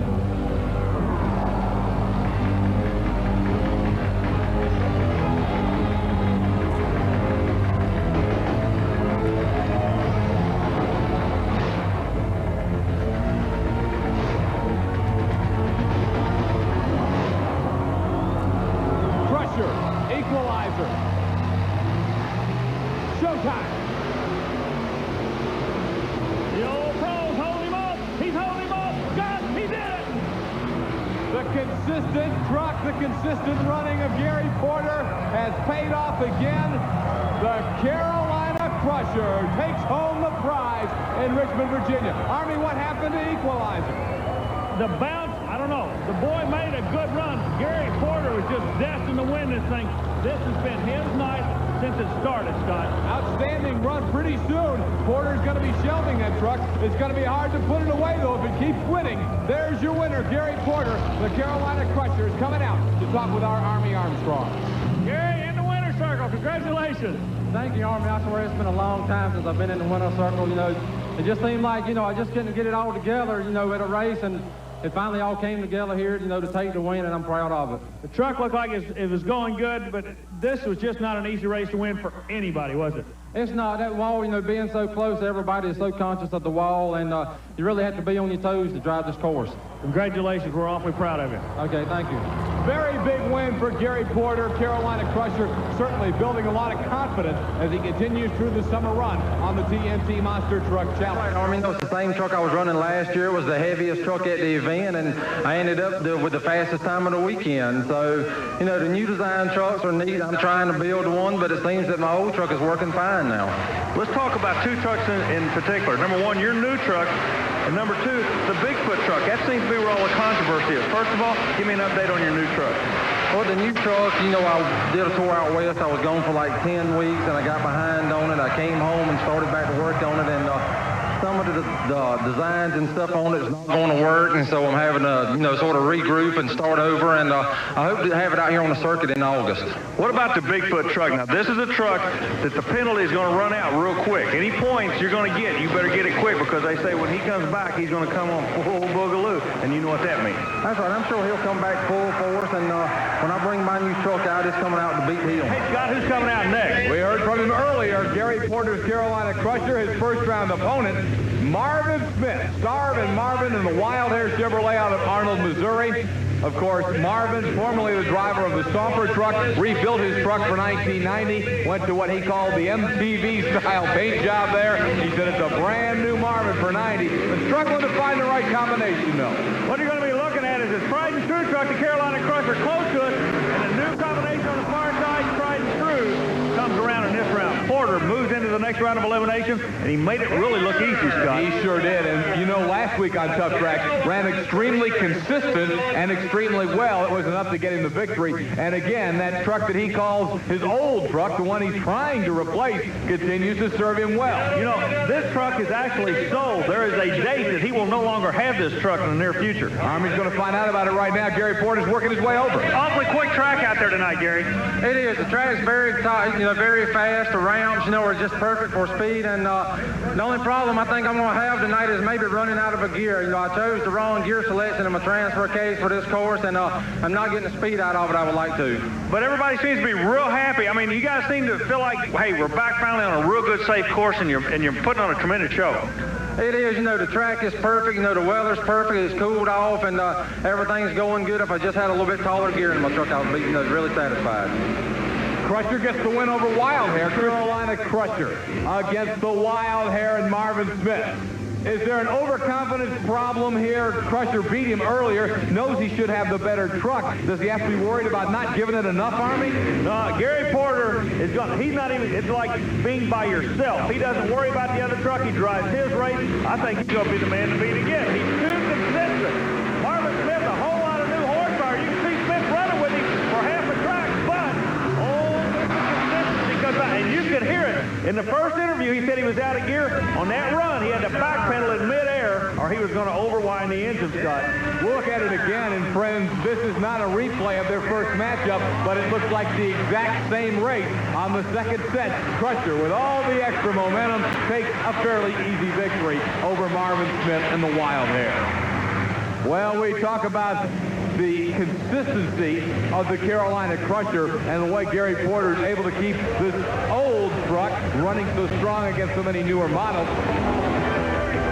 Bowling Green, Ohio, in the Wood County Fairgrounds. With the threatening skies overhead, we've made it into the semifinals, so hopefully we're going to get it all in without a rainstorm coming down. The Final Four begins. The first semifinal matchup will send a couple of Chevrolets to battle. Nightlife and Carolina Crusher, as they will hook up. The winner goes to the Monster Stand. Got the old clouds you were just talking about. These black clouds have been following some of these monster truck guys all over the country. However, these two fellas have seemed to fare awfully well so far this year. Whitethorne with a new truck, he's doing all right. And Carolina Crusher, what can you say about Mr. Consistency here?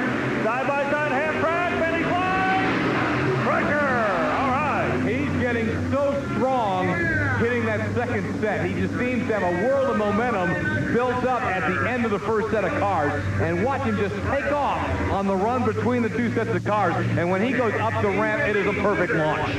Well, Scott, really, all you can say about this guy tonight, he is just smooth. He's like a clock. You know exactly what he's going to do time after time after time out of the same lane. He's like he's on a rail.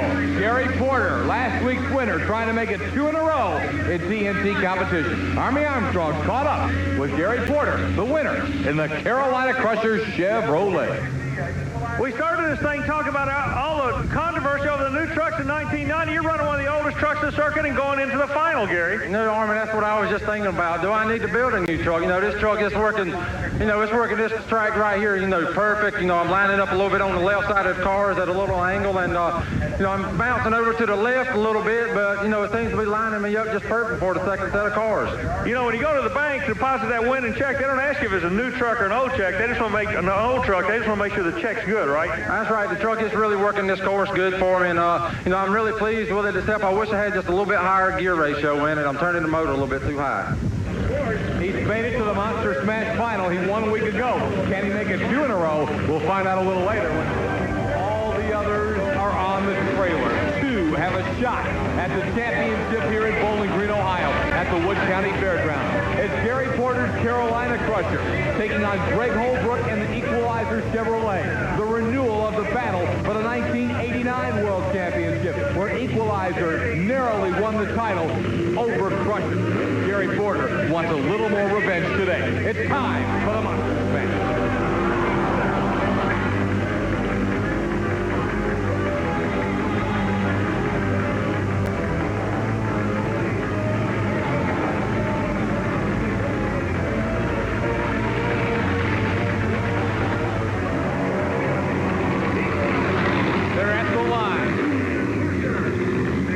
feel the electricity in the air. This is going to be a battle of the old pro with the old truck closer to the camera going against the kid.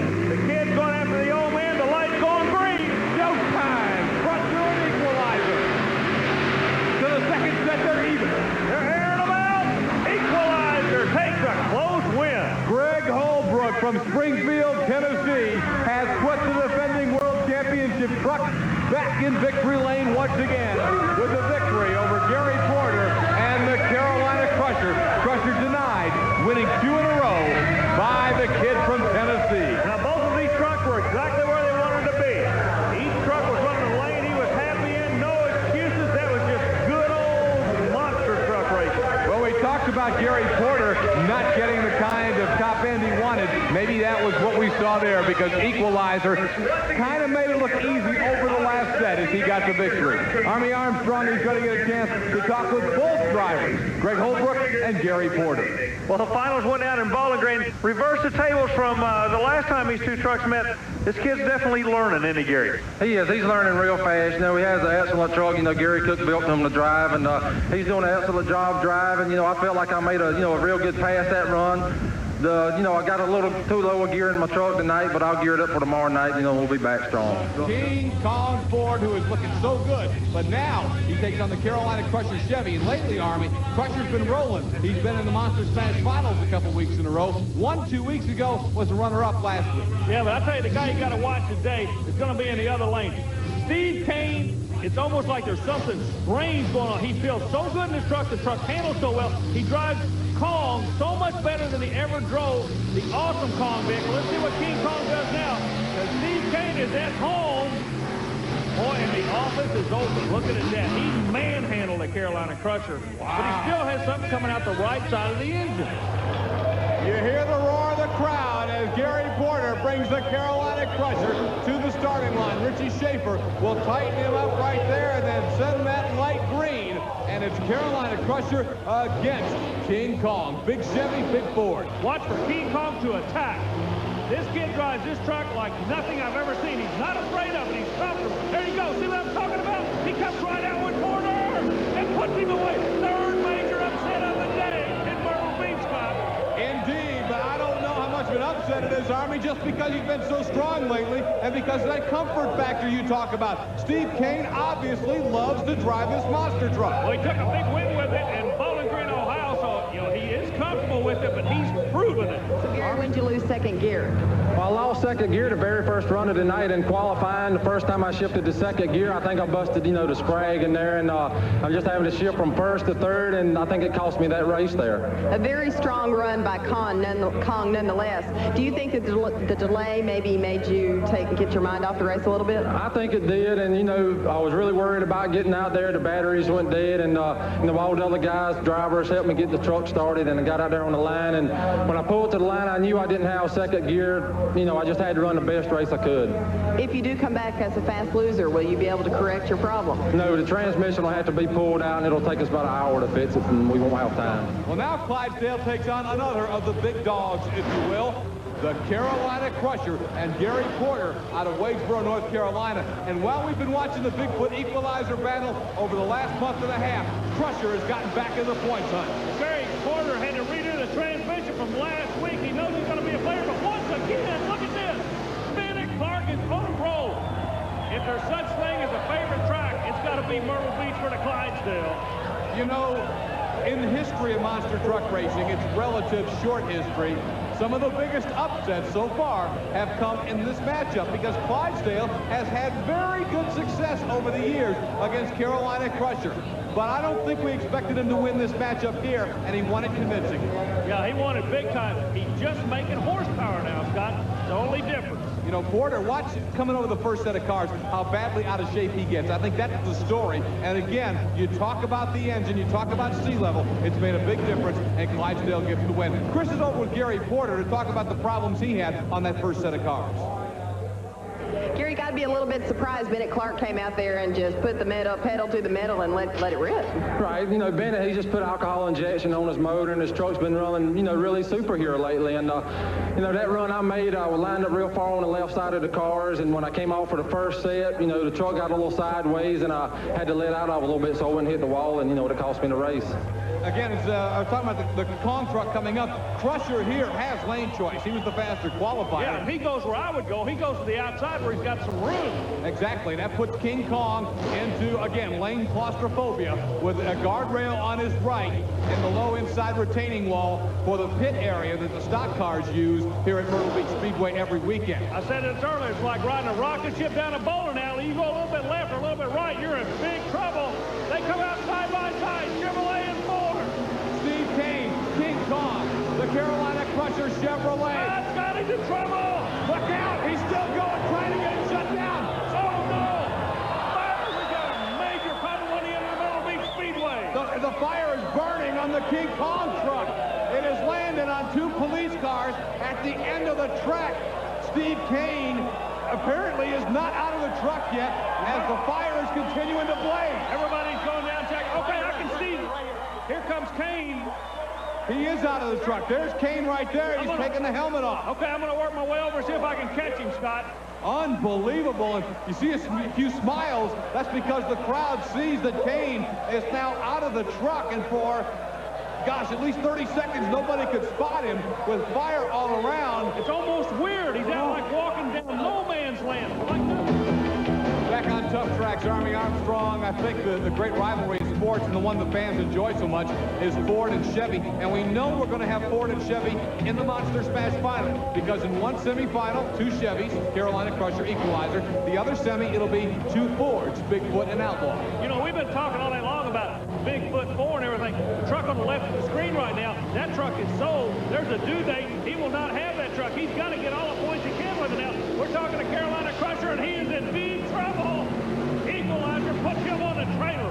He gave it an outstanding run, but it's not enough as Greg Holbrook continues to dominate the competition at Myrtle Beach Speedway, Myrtle Beach, South Carolina. He won here a week ago, and he's going back to the Monster Smash Final. Now, like you're saying, in the final, there's going to be 2 blue trucks. The Battle of the Blues Brothers in Myrtle Beach.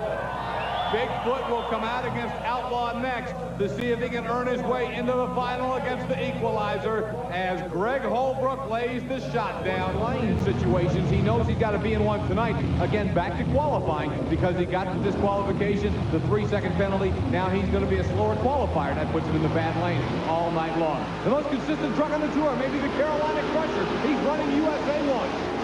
And beating him. Yeah, Scott, that consistency you talk about is paying dividends tonight for the Carolina Crushers. Meanwhile, look on the other end of the track. The safety barrier. You know, it seems like they would have learned something in Myrtle Beach about putting vehicles at the end of the track. These trucks are going to get quicker as the night goes on. That could definitely be a problem. I don't think any major damage now. Crew members going to check it out, but believe me, that could be a problem before we leave this town. Of course, the big difference, though, at least these cars are sitting there to serve as barricades. The only thing is they may end up flat if they're going to serve as barricades as these trucks continue to quicken their pace throughout the evening. And those on the right lane may get some wild runs because Bigfoot and Equalizer are due to be there most of the night. Gary Porter, there's no such thing as an easy round in this type of competition, is there? It's sure, and the competition out here with TNT is getting tougher and tougher each weekend. And you know, really the truck that I have here, you know, is a year old, and I really, you know, feel fortunate to win a race. Yeah, you keep saying that, but the truck keeps winning, and when it doesn't win, it runs up in the top 5 and keeps you up in, you know, in this championship point chase. It does. You know, the truck's really surprised me this year. I had no idea that I would be doing as good as I am this year, you know, with this truck. It's the heaviest truck running the circuit, and but the truck, you know, it just seems to run a straight course. You know, it always seems to stay straight with me. Here's Gary Porter bringing out the Carolina Crusher. He'll go up against the Equalizer and Greg Holbrook. Now remember, because of Equalizer's penalty in qualifying, like Bigfoot, he is forced into the bad lane because he actually had a slower qualifying time. The interesting thing here is Scott Stevens is already talking about, he's going to the next round, he's already talking about running the Equalizer like the Carolina Crusher is not even anywhere in the state of New Jersey, and that is far from the case. Gary Porter can make life awfully tough on the Equalizer. He is. Look at this, guys. It is the Carolina Crusher. And hold on, Greg Holbrook, a wild ending as the Equalizer is beaten, Bigfoot is beaten, and both in the quarterfinal round. Can you believe how early the two glamour marquee names are out today? Well, that is amazing. The replay comes up. One of the things I'm watching again, these trucks get quicker and quicker. And at the end of the track, right here, you got to be wondering, where am I going to put this thing? Both trucks are trying to figure out. One goes left, one goes right. But the big story is Scott Stevens is not going to be racing who he thought he was. I don't know who will get the lane choice. That next race could determine the winner here tonight. A bad hop and a pop at the end of the race. You see what they're calling the hole from where you're sitting right now. Can the driver actually see the hole you're trying to miss? Yeah, I'm actually starting off about a foot to the left. That way I'm anticipating the truck to go just a little.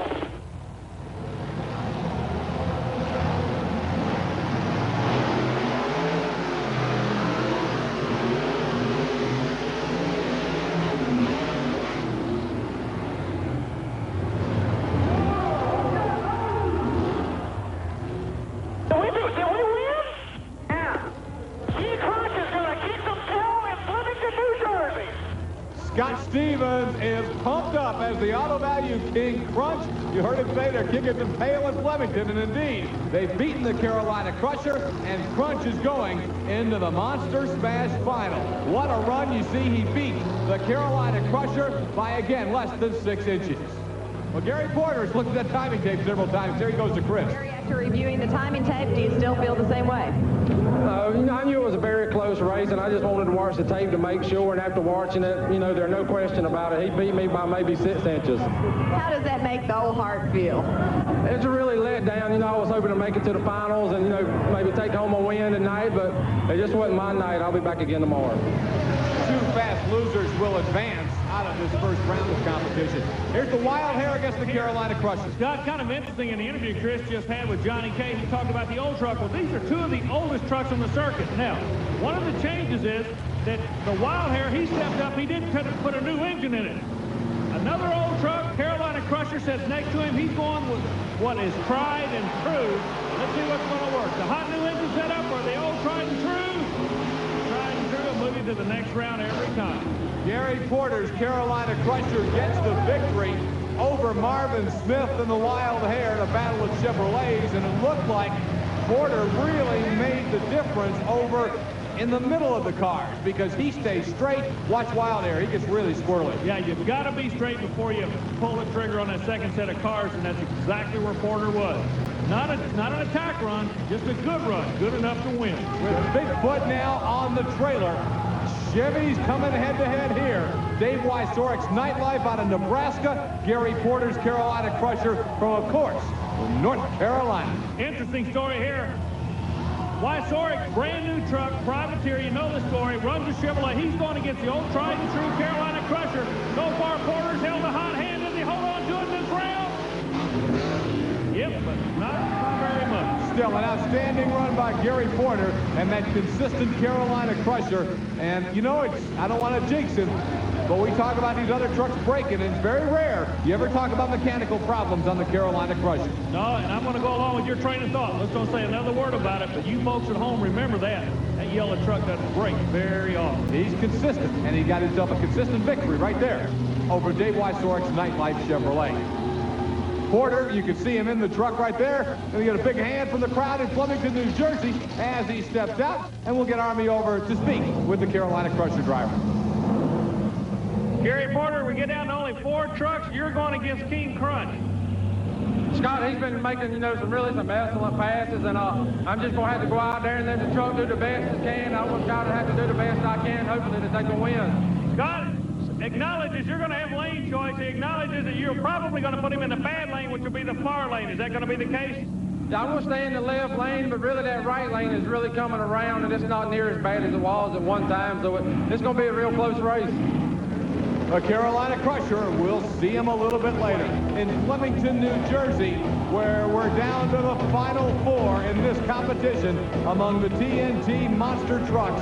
King Crunch, the Auto Value Special, Carolina Crusher, no problem in the Gravedigger, still alive. We're ready for the Auto Value Crunch and the Carolina Crusher in our first semifinal. These people in Flemington, New Jersey are used to seeing some of the best flat track racing in America? Well, tonight it's just 300 feet long, but some of the wildest racing they've seen all year long. Who's going to the final?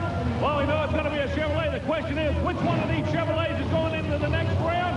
Stay tuned. It has been a war all night long, Scott. Carolina Crusher is doing just what Bigfoot did a few moments ago, really lagging around and taking his time getting to the starting line. And you heard Bigfoot say that they were just trying to do to Stevens what he was doing to everybody else. Let's see if we can hear Stevens' radio communication. What's he going to do, play games then?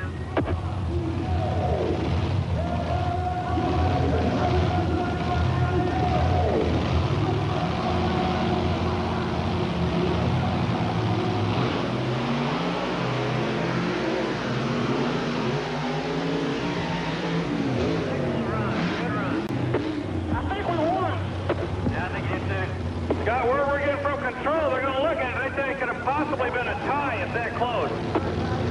Boy, it may be that close. Army, you're talking about the TNT people thinking that it's that close that they maybe have a dead heat. Let's get a look here on our replay. Okay, now they have a camera right across from the finish line. That's what we're looking at right now. We're looking at the finish line camera. You call it at home, folks. Who took the win? The finish line is right there. Boy, that's just too close to call. Army's going to go over and get with both drivers. Maybe we can get a little more insight and figure out a winner. Well, where we're getting right now, we're waiting to find... Okay, where we just came down from the tower, you're going to the final. You made it through. Scott, he got you. They said they had to look at the replay about 3 or 4 times, but it's awfully close. Yeah, it was a good race. I knew Gary would be real tough, and at the end there, I knew we were side by side. You know, he's running real good, and you know, you can't take nothing away from anybody right now. There's about 5 trucks running real good, and right now the luck's going with Carolina.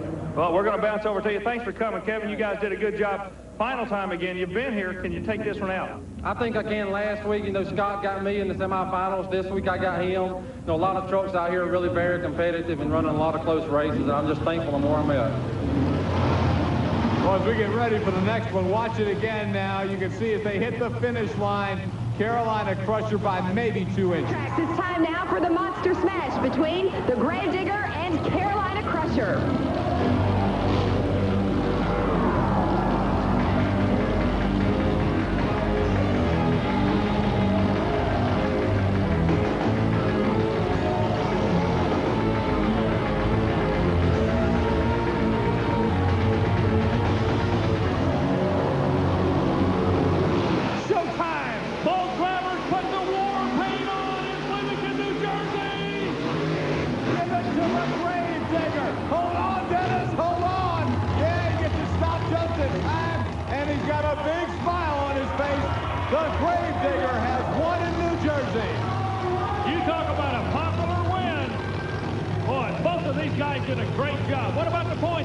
Bigfoot chops 9 off Equalizer's lead. It's now 71, but the trucks that dominated in New Jersey were numbers 3, 4, and 5, all making up some ground on the big 2. Crusher, Crunch, and Digger all had great weeks. The man who has been coming on strong in the World Championship points races in front of you now, Gary Porter, the Carolina Crusher Chevrolet out of Wadesboro, North Carolina. He'll qualify against the truck Army that we saw do very well earlier in the year, the Pony Express. Well, the Pony Express really is a monster Mustang, one of the few ones on the circuit. Let's go back and talk about Porter. He's under pressure. He's got to get back to being consistent, to controlling his own destiny, and that's exactly what he did. A good qualifying run and a quick time, Scott. The time for Gary Porter is 8.66, fastest time so far in the qualification round. Look at the Pony Express. You can see he, like the USA 1 truck a few minutes ago, back on tough traction, ready for the first round of side-by-side competition on the TNT Monster Truck Challenge in West Lebanon, New York. Lebanon Valley Speedway. We're going to see the beautiful Chevrolet out of Nebraska. That's Dave Wysorek in Nightlife taking on the old reliable Carolina Crusher and Gary Porter from Wadesboro, North Carolina. This could be the battle of the cool heads in this sport. Coolest head's going to prevail. Let's see what's going to happen. Hey, Scott, we might have an upset. Yeah, how about it? Dave Wysorek's Nightlife Chevrolet knocks off the fast qualifier of the night, Gary Porter's Carolina Crusher. Now, remember, we will have fast losers coming back, so the Crusher may be back. But Nightlife put him away here, Army. Yeah, and Porter was in the lane that he wanted to be in.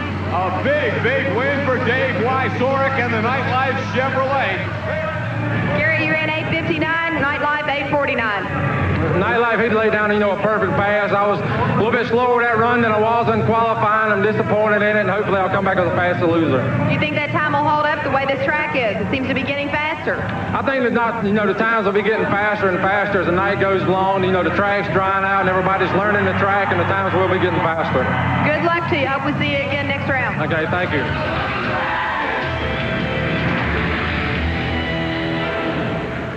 With Bigfoot sideline getting defeated earlier by the Thunder Chicken, the Ford followers here at West Lebanon, New York are cheering hard for the big outlaw Ford. And he's got to take on the Chevrolet of Gary Porter, the Carolina Crusher, here in the quarterfinals. This is going to be a run. Philosophies. Both of these trucks are basically the old-style monster trucks. One a Ford, one a Chevrolet. After the first jump, they're pretty close. Now the Ford's in trouble. Chevrolet looking good. Oh, now he's trying to bail out. Here we go. Boy, he pulled her down. I thought we were going to get a replay of his wheel stand in Louisville, but this time, Carolina Crusher pulls it down. The outlaw official word is actually disqualified, but it doesn't matter. He was beaten anyway. The Carolina Crusher had an outstanding shot. Gary Porter lost in the first round, but may have learned something and has come back strong. Look at what's happening tonight. These guys have made one mistake. Do not want to make another one. USA 1 and Carolina Crusher got back in as fast losers. Now they're both into the semifinal round. Great run right there for Gary Porter. He's got himself a big victory, and now he's working his way over to Army Armstrong, and I know he's got to be happy about the comeback victory. Gary Porter, the track is really giving you guys some weird, and I'm giving the benefit of the doubt of the track, weird bounces out there. It is. I qualified fast and come back and lost the first round, and fortunate enough to come back as a fast loser. And that round on the second set of cars, when I landed the truck, it just bounced way up in the front end, and the track's getting really rough. The track's drying out. We're getting faster, and the cars are getting mashed down with holes in them. Let's talk about that bounce at the end. The same thing happened to you at Louisville, Kentucky a few weeks ago, and you just almost didn't get it set back down. That's right. The truck just takes a bounce like that. Once in a while, it'll hit a hole in the cars, and the front end will bounce up, and the rear end will try to pass it up under the truck, but I'm just having to drive it the best I can, and I'll hopefully take the wins. Gary Porter will go into the semifinals against either the Auto Value King Crunch or the Thunder Chicken. That's the story from the USA 1 camp. Steve Wilkie, a real roller coaster ride tonight. Had his ups and downs, and he ends up a little bit short, losing in the semifinals. Scott, you just said ups and downs. That may be a little bit wrong. It's been left and right all night long. The right lane is not the place to be. Who goes into that lane in the semifinals? The Auto Value King Crunch will be over there as he takes on the Carolina Crusher. So what you're telling me, Army, is you think Crusher's got a decided advantage just on lane choice? No, yeah, the Carolina Crusher does. I think Steven's going to have his hands full, but let's find out right now. Good start for Steven. That tractor bolting now. Here it is. Boy, Army, did you call that before it happened? I'll tell you, because Scott Stevens was in great shape after the first set of cars, but then he just got squirrely like so many other trucks have done over there tonight. Boy, the Crusher almost ended up in the wall at the end of the run. It's almost like the chassis unload. Or they, like I say, I used the term earlier, they have a mind of their own. At this point, we've got a perfect heads-up monster race. Now Stevens is in trouble. Boy, that's a perfect replay to show you exactly what happened. Who's going to the good lane in the finals? Who had quick qualifying time? That's the big dividends that took place earlier tonight. It's going to pay off in just a minute. And remember, we talked about the big story being Crusher's fast qualifying time. What's the track feel like out there? A lot of trucks have gone over them. A lot of slipping and sliding going on. There's only one more race to go, and you're going to be in that race. How do you adjust for it? Well, really, I don't know how I'm going to adjust for it right now. I'll have lane choice, and I'll stay in the left lane. Equalizer, he hadn't ran the right lane all right, so I'm going to put him in new territory, and I hope he gets crossed up and I can take the win.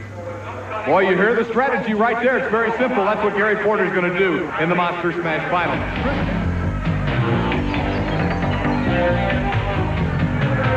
Welcome back to Tough Tracks. It's time now for the Monster Smash between the Carolina Crusher and the Equalizer. Gary Porter's Carolina Crusher, the champion of the old guard, if you will. The old Leaf Spring design out of Wadesboro, North Carolina, taking on one of the new state-of-the-art style trucks. That, of course, being the coil-over setup that the Equalizer runs out of Tennessee. Gary Cook's truck, driven by Greg Holbrook. Army, when we went to the break, you picked Carolina Crusher over the Equalizer. Now, over the last couple of years, Equalizer has had Crusher's number, so why did you make the pick like that? Okay, there were two things in the favor of the Carolina Crusher. Number one, he's got lane choice, and he's got quick qualifying time. That's number two. The only advantage that the Equalizer has is this kid doesn't know any better. He's going to drive that truck right out the back door in order to win it. It could be a toss-up, but the lane is what makes me want to go toward the yellow truck.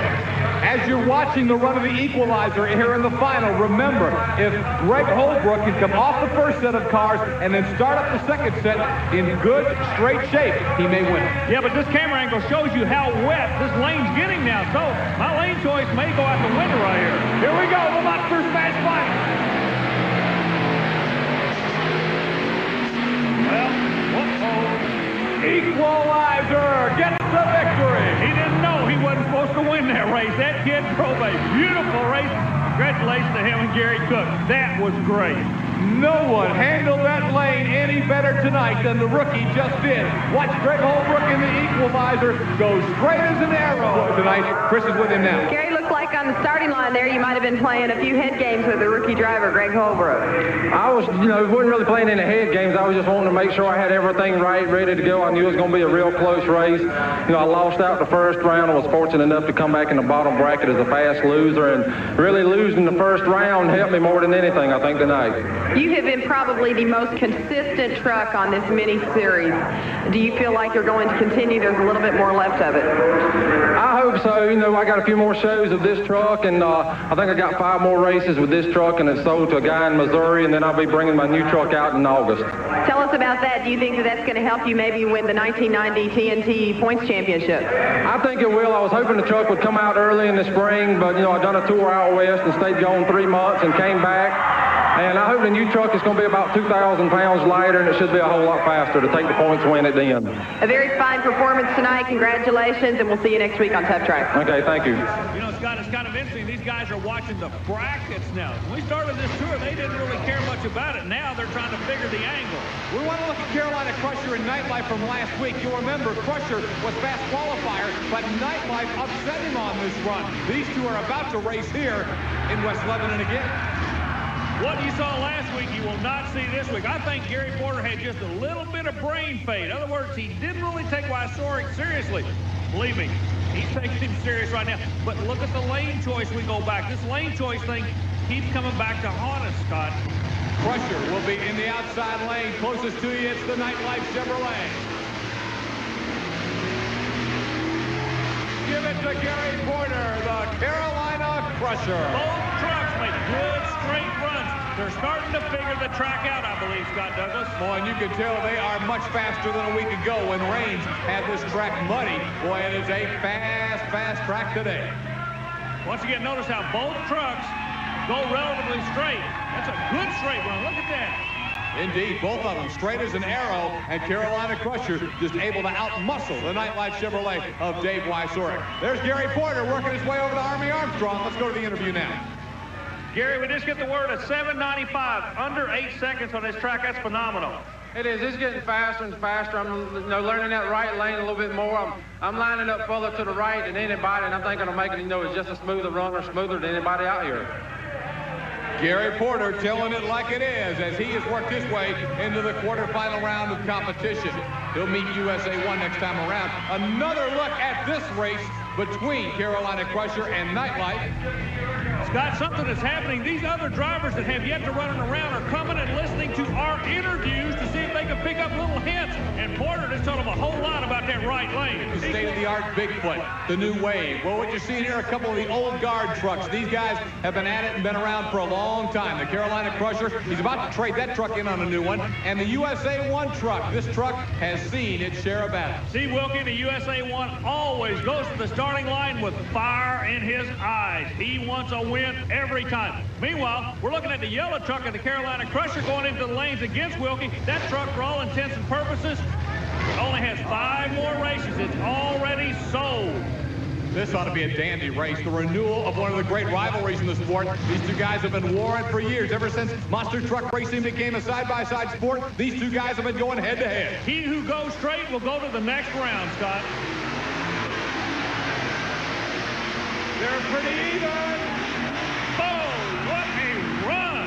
Sensational race, and Carolina Crusher holds on for a narrow victory over USA 1. If this track would have been another 10 feet longer, USA 1 would have won the race. Yeah, he was miling iron him on the other end, but the finish line is the finish line. Gary Porter out just a little bit and held on for the big win. That is an impressive win considering the age of that truck, Scott. Absolutely no question that that race was won on the starting line by Gary Porter in his Carolina Crusher. Again, watch how quickly Crusher gets out of the hole. He has the lead over the first set of cars. USA 1 closes strong, but not fast enough, and Gary Porter gets the victory. Now he's with Armin. Gary Porter took a whole shot on the starting line, but you had to drive it out the back door on this track, did you?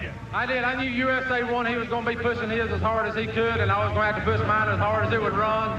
And I just lined it real far to the right side on that first set of cars and tried to miss all the holes and, you know, in the cars and just hold on. Porter does not have a problem so far. Look who's coming to the line, the Big Blue. After the problems he had a week ago here, you know, Bob Chandler and Andy Brass have really got to feel good about the way that they've been able to figure this course out and get it back under control. Because last week they looked terrible, and today they look awesome. Well, they look bad right now. Look at this. They are thumping that Carolina Crusher, and what happens at the end? Again, it hangs to the right. But that doesn't matter. Once you go across the finish line, you can do loop-de-loos if you want because you're going to the next round. That's got to be in the back of his mind that truck's going to react that way, Scott. Carolina Crusher has been strong and fast for 2 weeks here on Tough Tracks, and he just got completely blown away by Bigfoot number 8 and Andy Brass. Yeah, Brass just thumped him right on the start line.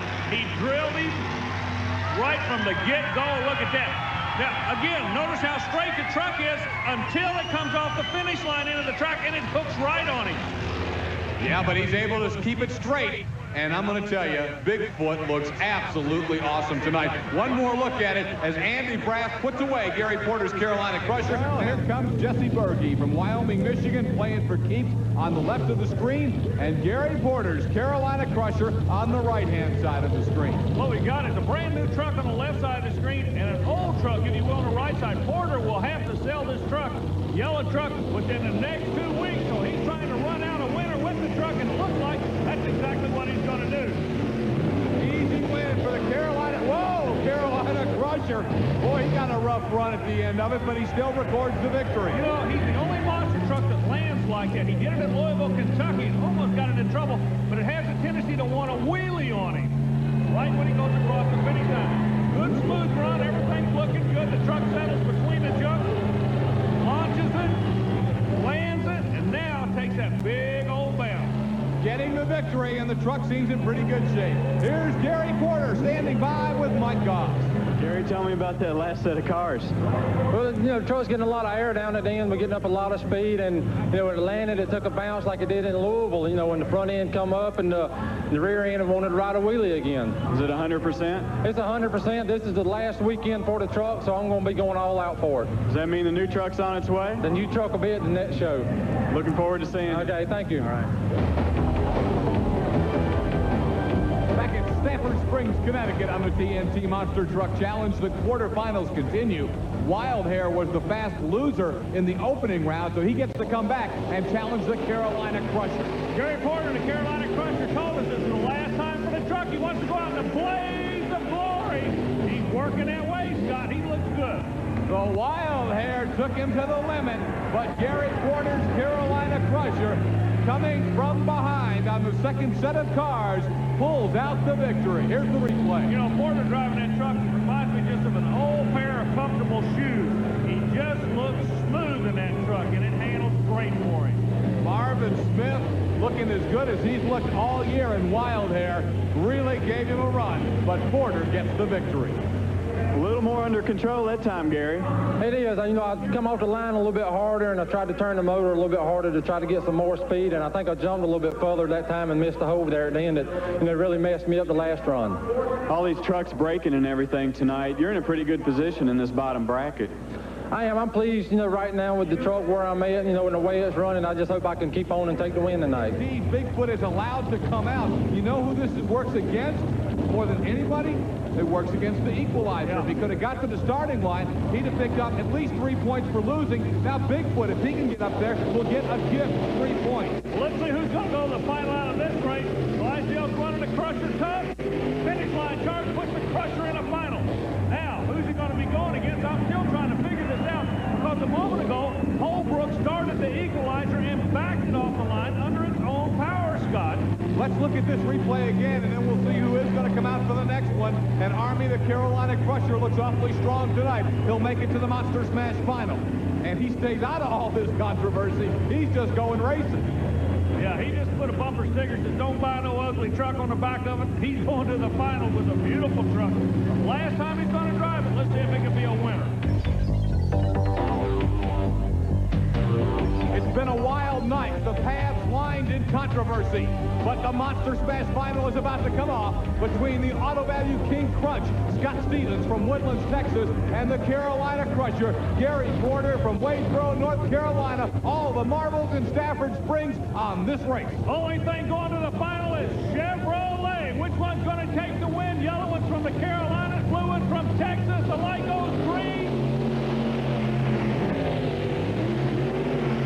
Texas will take the big win out of here tonight. Scott Stevens and the battered-looking Auto Value King Crunch runs a solid race and gets the victory in the Monster Smash final over the Carolina Crusher. We talked about the points. Indeed, Bigfoot gains 3 points on the night. He now trails by 15. Crusher, King Kong, then the Calm truck. We're talking Yeah, when about... he came back in the building, so to speak, to this week, he and his mechanic were the hunter-killers of this sport. They were going after each and every one of these other monster trucks, and that round just proved it. Carolina Crusher out to go up against the Outlaw. Now remember, Outlaw with mechanical problems. He gets off the line in good shape. Half-track, he looks good. Oh, he just fell off. Yeah, he couldn't keep it straight. Boy, he really gave it a run, didn't he, Army? Well, now, he told us in the interview with Chris that the steering was part of the problem they were having with the truck. He runs Carolina Crusher real hard for half the course, but discretion is the better part of valor. He was in trouble right now and just backpedals the motor. He'll be back another day in the Super Winch Outlaw. That day will not be today, however. Officially, it's a disqualification, which will put him on the trailer. The superstars of monster truck racing move to the quarterfinal round and a key battle in the standings for the TNT World Championship. Bigfoot, second in the season points, hoping to track that equalizer for number one, but hey, he better not look over his shoulder. Carolina Crusher sits third and would love to beat him here to try and track him down for second. There's a little added incentive here. If Carolina Crusher gets beat, which he did, that's the last time you're going to see Gary Porter and that truck. You just saw a little bit of motorsport history go down the tubes right there as Bigfoot takes the win. Again, that truck is sold, and Gary Porter will be coming right back with a brand new truck. Yeah, but Porter goes over and salutes the crowd and says, "Thank you for your support." That's been a good truck for him, hasn't it, Scott? It sure has. It's been a great truck. He carried him to the number 2 spot in the World Championships a year ago. He's running third right now. And again, when he brings his new truck out, the points that he accumulates in that new truck next week will continue to go right along with the old truck. TNT rules allow you 1 truck change per season. That version of the Carolina Crusher will now come over and talk to Chris Chapman. Gary, after the first round of competition, you came running back here. Was the Carolina Crusher running all right? Yeah, it was running okay. The batteries, well, you know, it got a little weak, and I wanted to hurry up and get it on the charge, and I landed real hard on the left side, and I wanted to check everything out to make sure the truck was 100% for this last run. And what about that last run? Well, I've done the best I could do. Andy laid down a good pass, and, you know, he can say that he was the last one to beat this Carolina Crusher because that was the last run for the truck. One of the trucks that is state-of-the-art for 1991, already looking ahead, is Gary Porter's Carolina Crusher. That truck is going to be a player for here in Louisville and also for 1991. Like you say, he actually built the truck for the 91 series, but he would love nothing better than to mess up these guys' title hopes in Louisville, Kentucky. He knows the blue truck will be a world champion, but he wants to be the last one to take a win in 1990. Let's see if he can do it. Chris Chapman is standing by with Gary Porter. Thanks, Scott. I'm here in front of the brand new Carolina Crusher, and it is an absolute beauty. Gary Porter, what went into putting this truck together? It took a lot of time. You know, we've been talking about the new truck all year. We started it last November. It took us 10 months to finally get the truck out on the circuit. You know, without the help from Big A Auto Parts, my brother's four-wheel drive shop, and all my good friends back home, it never would have happened. You know, we would start with one design, and we would just about get the suspension and everything worked out on the truck, and we'd run into problems. You know, some bars, you know, would be hitting something else, or, you know, we would decide the shocks wouldn't work, and, you know, it just took several different designs to finally get the right combination, you know, that I thought would work, and I finally bought some shocks from Custer out of California. They're built for desert racers, and they're a long coil-over shock, and, you know, they really work good. It makes the truck land real soft, and it takes all the bounce out of it. Sounds like a pretty good combination here. You have had the truck out earlier this year. What kind of luck have you had? Well, I won the first 2 races with it. I was, you know, running some other shows, and Bigfoot 8, he was at one of them, and I beat him. And, you know, I've really been impressed with the truck so far. I still have to get used to it some and get some bugs, you know, worked out of it. But the truck, it's been great so far. Gary, tonight in Louisville's Freedom Hall, it's going to be between Bigfoot and Equalizer for the world title. Are you going to mess up their plans? Well, I'm not really going to try to mess up their plans. I'm just going out there and run my truck the best I can, do the best I can for myself. You know, if it messes up the deciding factor in the national points, it'll just mess it up. I'm going out there, you know, all for myself, and I'm not taking sides with either truck. I'm just going to do the best I can, and, you know, I hope the best for myself, and I hope the best for them, too. Let's look to the future. 1991, does the Carolina Crusher, the new Carolina Crusher, have what it takes to win the National Points Championship? I think so. Right now, I'm still working with the truck, trying to get the bugs out of it, you know, and find the weak points and everything in it. And I have a small motor in it. I have a bigger motor sitting in the trailer waiting to go in if it's needed. And, you know, if they get too close next year, I'll just, you know, put a higher gear in it, put the bigger motor in, and try to blow them away. A very confident Gary Porter and the Carolina Crusher. Scott and Army will find out a little later here on Tough Tracks if his predictions are on target. The superstars of monster truck racing battling for the world championship on Tough Tracks. Louisville, Kentucky's Freedom Hall about to get a look at the new Outlaw. Of course, completely redesigned from earlier in the year and from the last time these trucks were at Freedom Hall. He takes on Gary Porter's all spanking new Carolina Crusher. I was going to say, you're talking about the new Outlaw. Well, this is a brand new Carolina Crusher, and right out of the box, one of the events that we did not televise, this truck won 2 weeks in a row. Scott, this Chevrolet can play hardball with the Fords before it's all over. He was able to knock off Bigfoot. You're talking about Hagerstown, Maryland, but Bigfoot got to the finals those nights, and it was good runs for Bigfoot, great runs for Carolina Crusher, and he lays down another outstanding shot in qualifying here at Freedom Hall. The handwriting's on the wall. For the chassis design in the future, they're going to try to fly them as far as they can and land soft. You can see the time for Carolina Crusher is 4.82. Bigfoot still with fast time. His run was 4.72, so just 1/10 of a second is separating these two sensational state-of-the-art trucks. Back in the pit area, Chris Chapman has tracked down Gary Porter. Let's go down and see what Chris can find out from Gary. Gary, how's that new Carolina Crusher feeling? It really feels good. You know, I come over the dirt hill a little slow that time. I didn't know exactly how the truck was going to handle over it.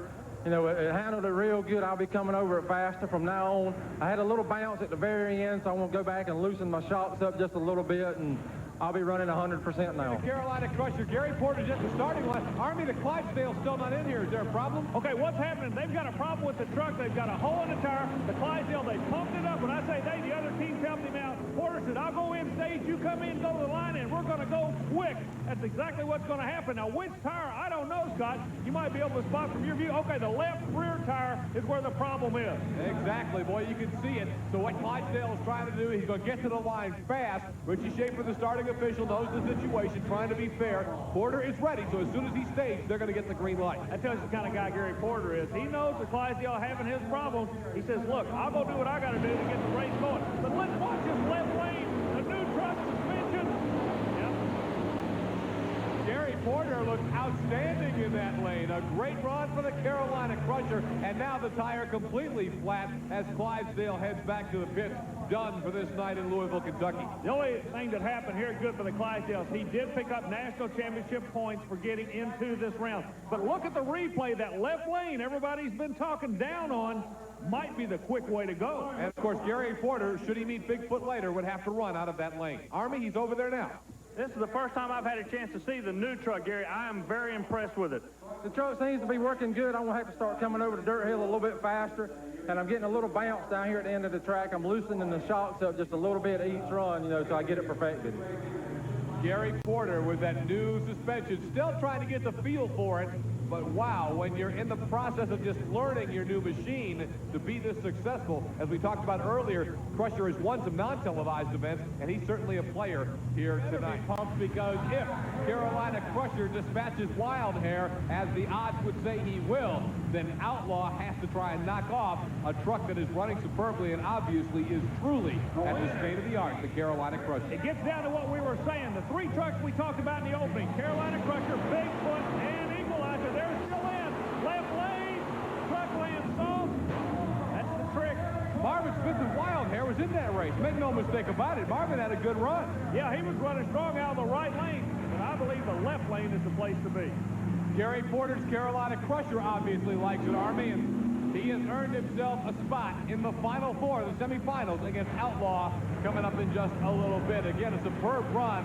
Boy, you can see that state-of-the-art Carolina Crusher, the exotic shocks, the new suspension design, and it looks like just a mass of bars and metal underneath. And we'll continue in this show and in weeks to come here on Tough Tracks to kind of keep you up to date and get a closer look at the brand new Carolina Crusher. It is about the situation in the Army. I'm not sure everybody's really clear on how we can determine if a killer box is working properly. Okay, the kill system, there are two electrical components. A track official standing at the end of the track holds one. That's the killer. The kill box itself that is operated by the killer goes into the truck. That's where the question is. Each one has a light on it.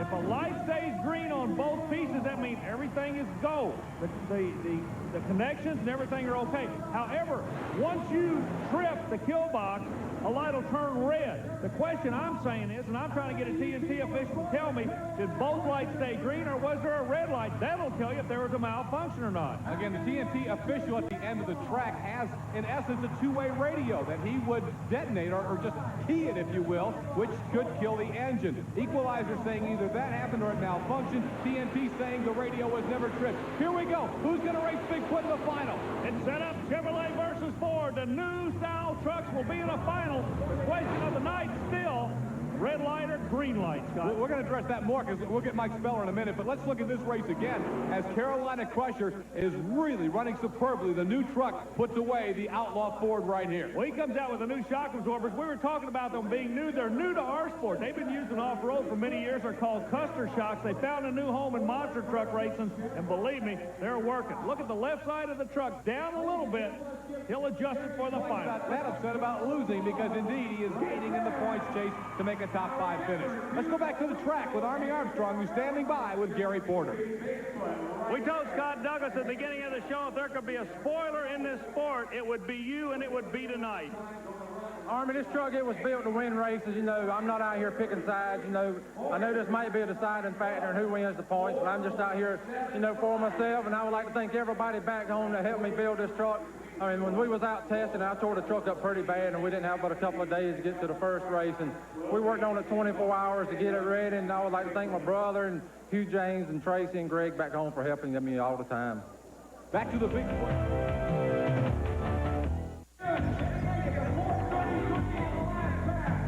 The finalists at Freedom Hall in Louisville, Kentucky. The Monster Smash, and Bigfoot's done it again. He's forcing Carolina Crusher into the other lane after Crusher had run off the left side all night. Scott, what you're going to be looking at is a Chevrolet Ford New Wave final. This is a new technology, and it all winds up in the final shot of the night in Louisville, Kentucky. Carolina Crusher and Gary Porter, a truck that has just been out for a few weeks, and really our first chance to look at it on TV. He goes after Bigfoot, but he didn't get him. Bigfoot wins it here, and that gives him even more championship points. We're down to one race to go. Next week on Top Track, can Bigfoot hold on to be the world champion? Man, if he does, he came from nowhere to do it. But he's going to go in with a solid advantage, and really, it is now Bigfoot's World Championship to win and Bigfoot's World Championship to lose. Looks like he might be the 1990 world champion. Do we have to watch out for you in 91? I think so. You know, they've had this truck out a year. You know, they've got all the bugs worked out of it. Andy's really driving it good. I've had my truck out about 5 weeks now. I hadn't got the bugs out of it. I haven't got used to driving it. I'm still down on the horsepower, but I'm going to make a lot of changes before next year. Lining up for more qualifications on this, the final race of the 1990 season to determine the world champion. And this truck is not playing for the world championship, but is playing for respect and to kind of show everybody what to expect in 1991. It's the all-new Carolina Crusher and Gary Porter. He'll try and lay down his shot at the same time as the Auto Value King Crunch and Scott Stevens from Woodlands, Texas. Well, these guys have gone at each other so many times all year long. It's like two old boxers are just standing there just slugging at each other, but each one wants to get the last shot in. Who's it going to be? We're going to find out. Final show in Louisville. Nothing else. We're going to take bragging rights out of here. Boy, that new truck looks good, but Scott Stevens ran him tough. Both trucks will qualify very well, and I would say very high up, although neither one of them able to knock Bigfoot from the #1 spot in time trials. Let's take a look again at the Auto Value King Crunch and the Carolina Crusher in their side-by-side. And, of course, you've got two different theories here. The brand-new suspension design of the Carolina Crusher, and, of course, the Auto Value King Crunch was really redesigned a year ago. Yeah, but everybody's getting away from that leaf spring setup. Those are basically two new trucks. For what? 82 was quick time on that run? 85 for Crunch and 82 for Crusher. Now we've heard the Ford side of it. Let's see which one of the Chevrolets is going to move into the next round. Nightlife, Dave Wysorek from Grand Island, Nebraska. Carolina Crusher, Gary Porter. Two trucks that have just been unveiled on the circuit in the last little bit. Boy, Porter making it look easy. Notice the new chassis, how soft they are. They're like a 747 landing. The tires actually suck up into the body. They land soft. That's why they can go so quick. Army, let's watch the replay. And, you know, you talk about that. Let's also talk about the fact that Crusher got behind in this race and had to come from behind to win it. Well, he was behind going over the first jump, but when they can really leg the motor, when they can ramp the throttle, they just do nothing but fly. Gary Porter's Carolina Crusher gets the victory. There he is. He's going to talk to Mike Goss. Gary, you've got nothing to lose tonight. That's right. You know, I'm just trying to hang on to third place tonight, you know, trying to take the win tonight and do the best I can. Last week, a close loss in the finals to Bigfoot. You were broken last week, right? Right. I had, you know, the shocks are still weak on the truck, and it's bottoming the suspension out, and I broke a shock mount last week. You know, I have it repaired now, and hopefully I can make it through tonight. Possibly Bigfoot for you in the semifinals. I look forward. I hope I do get to the semifinals, and if I do, you better believe I'll give them a harder run than I did last week. Good luck. Thank you. Could be the truck of 91. Yeah, definitely could be. He keeps talking about the shocks. He's running a new Custer shocks on this vehicle, about $1,500 a pop, Scott. Gary Porter's Carolina Crusher looking good now and may be the truck to watch next year. This ought to be an entertaining matchup, Army, as No Problem meets Carolina Crusher in the quarterfinals. You know, when we come into the events, the drivers are supposed to put down their name, information on the truck, and the crew chief. The crew chief on the Carolina Crusher tonight is listed as I Am Armageddon. He just could be for some of these guys. Gary Porter, the man who's ready to try and take it out the door. But John Moore has not been an easy win for anybody as of late. They're even to the cars. And No Problem has stunned the Carolina Crusher. Although, again, Army, with his share of upsets lately, I don't know if we can call it a stunning upset when John Moore beats somebody like this. John Moore has had the capability all year long. He just all of a sudden developed a desire and realizes he can run with these guys. Look at this. He gets up in the air, bails off to the right, stays in the throttle, and goes to the next round. Of the year, and there you can see he really opened up the points on this final night, but that's a deceiving cushion. It was much closer than that all year long. Carolina Crusher a solid third. King Crunch and King Kong round out the top 5 in the season standings. 88 champion USA 1 finishes 6th. Outlaw, very impressive 7th place run. Then 8th, the Nightlife. Gravedigger holds on for the number 9 spot, and Buffalo Tremor, Johnny K, rounds out the top 10. Clydesdale will finish 11th. Marvin Smith's Wild Hair holds off No Problem for 12th. Then Thunder Chicken and Mad Dog round out the top 15 for the 1990 season in TNT Monster Truck Racing.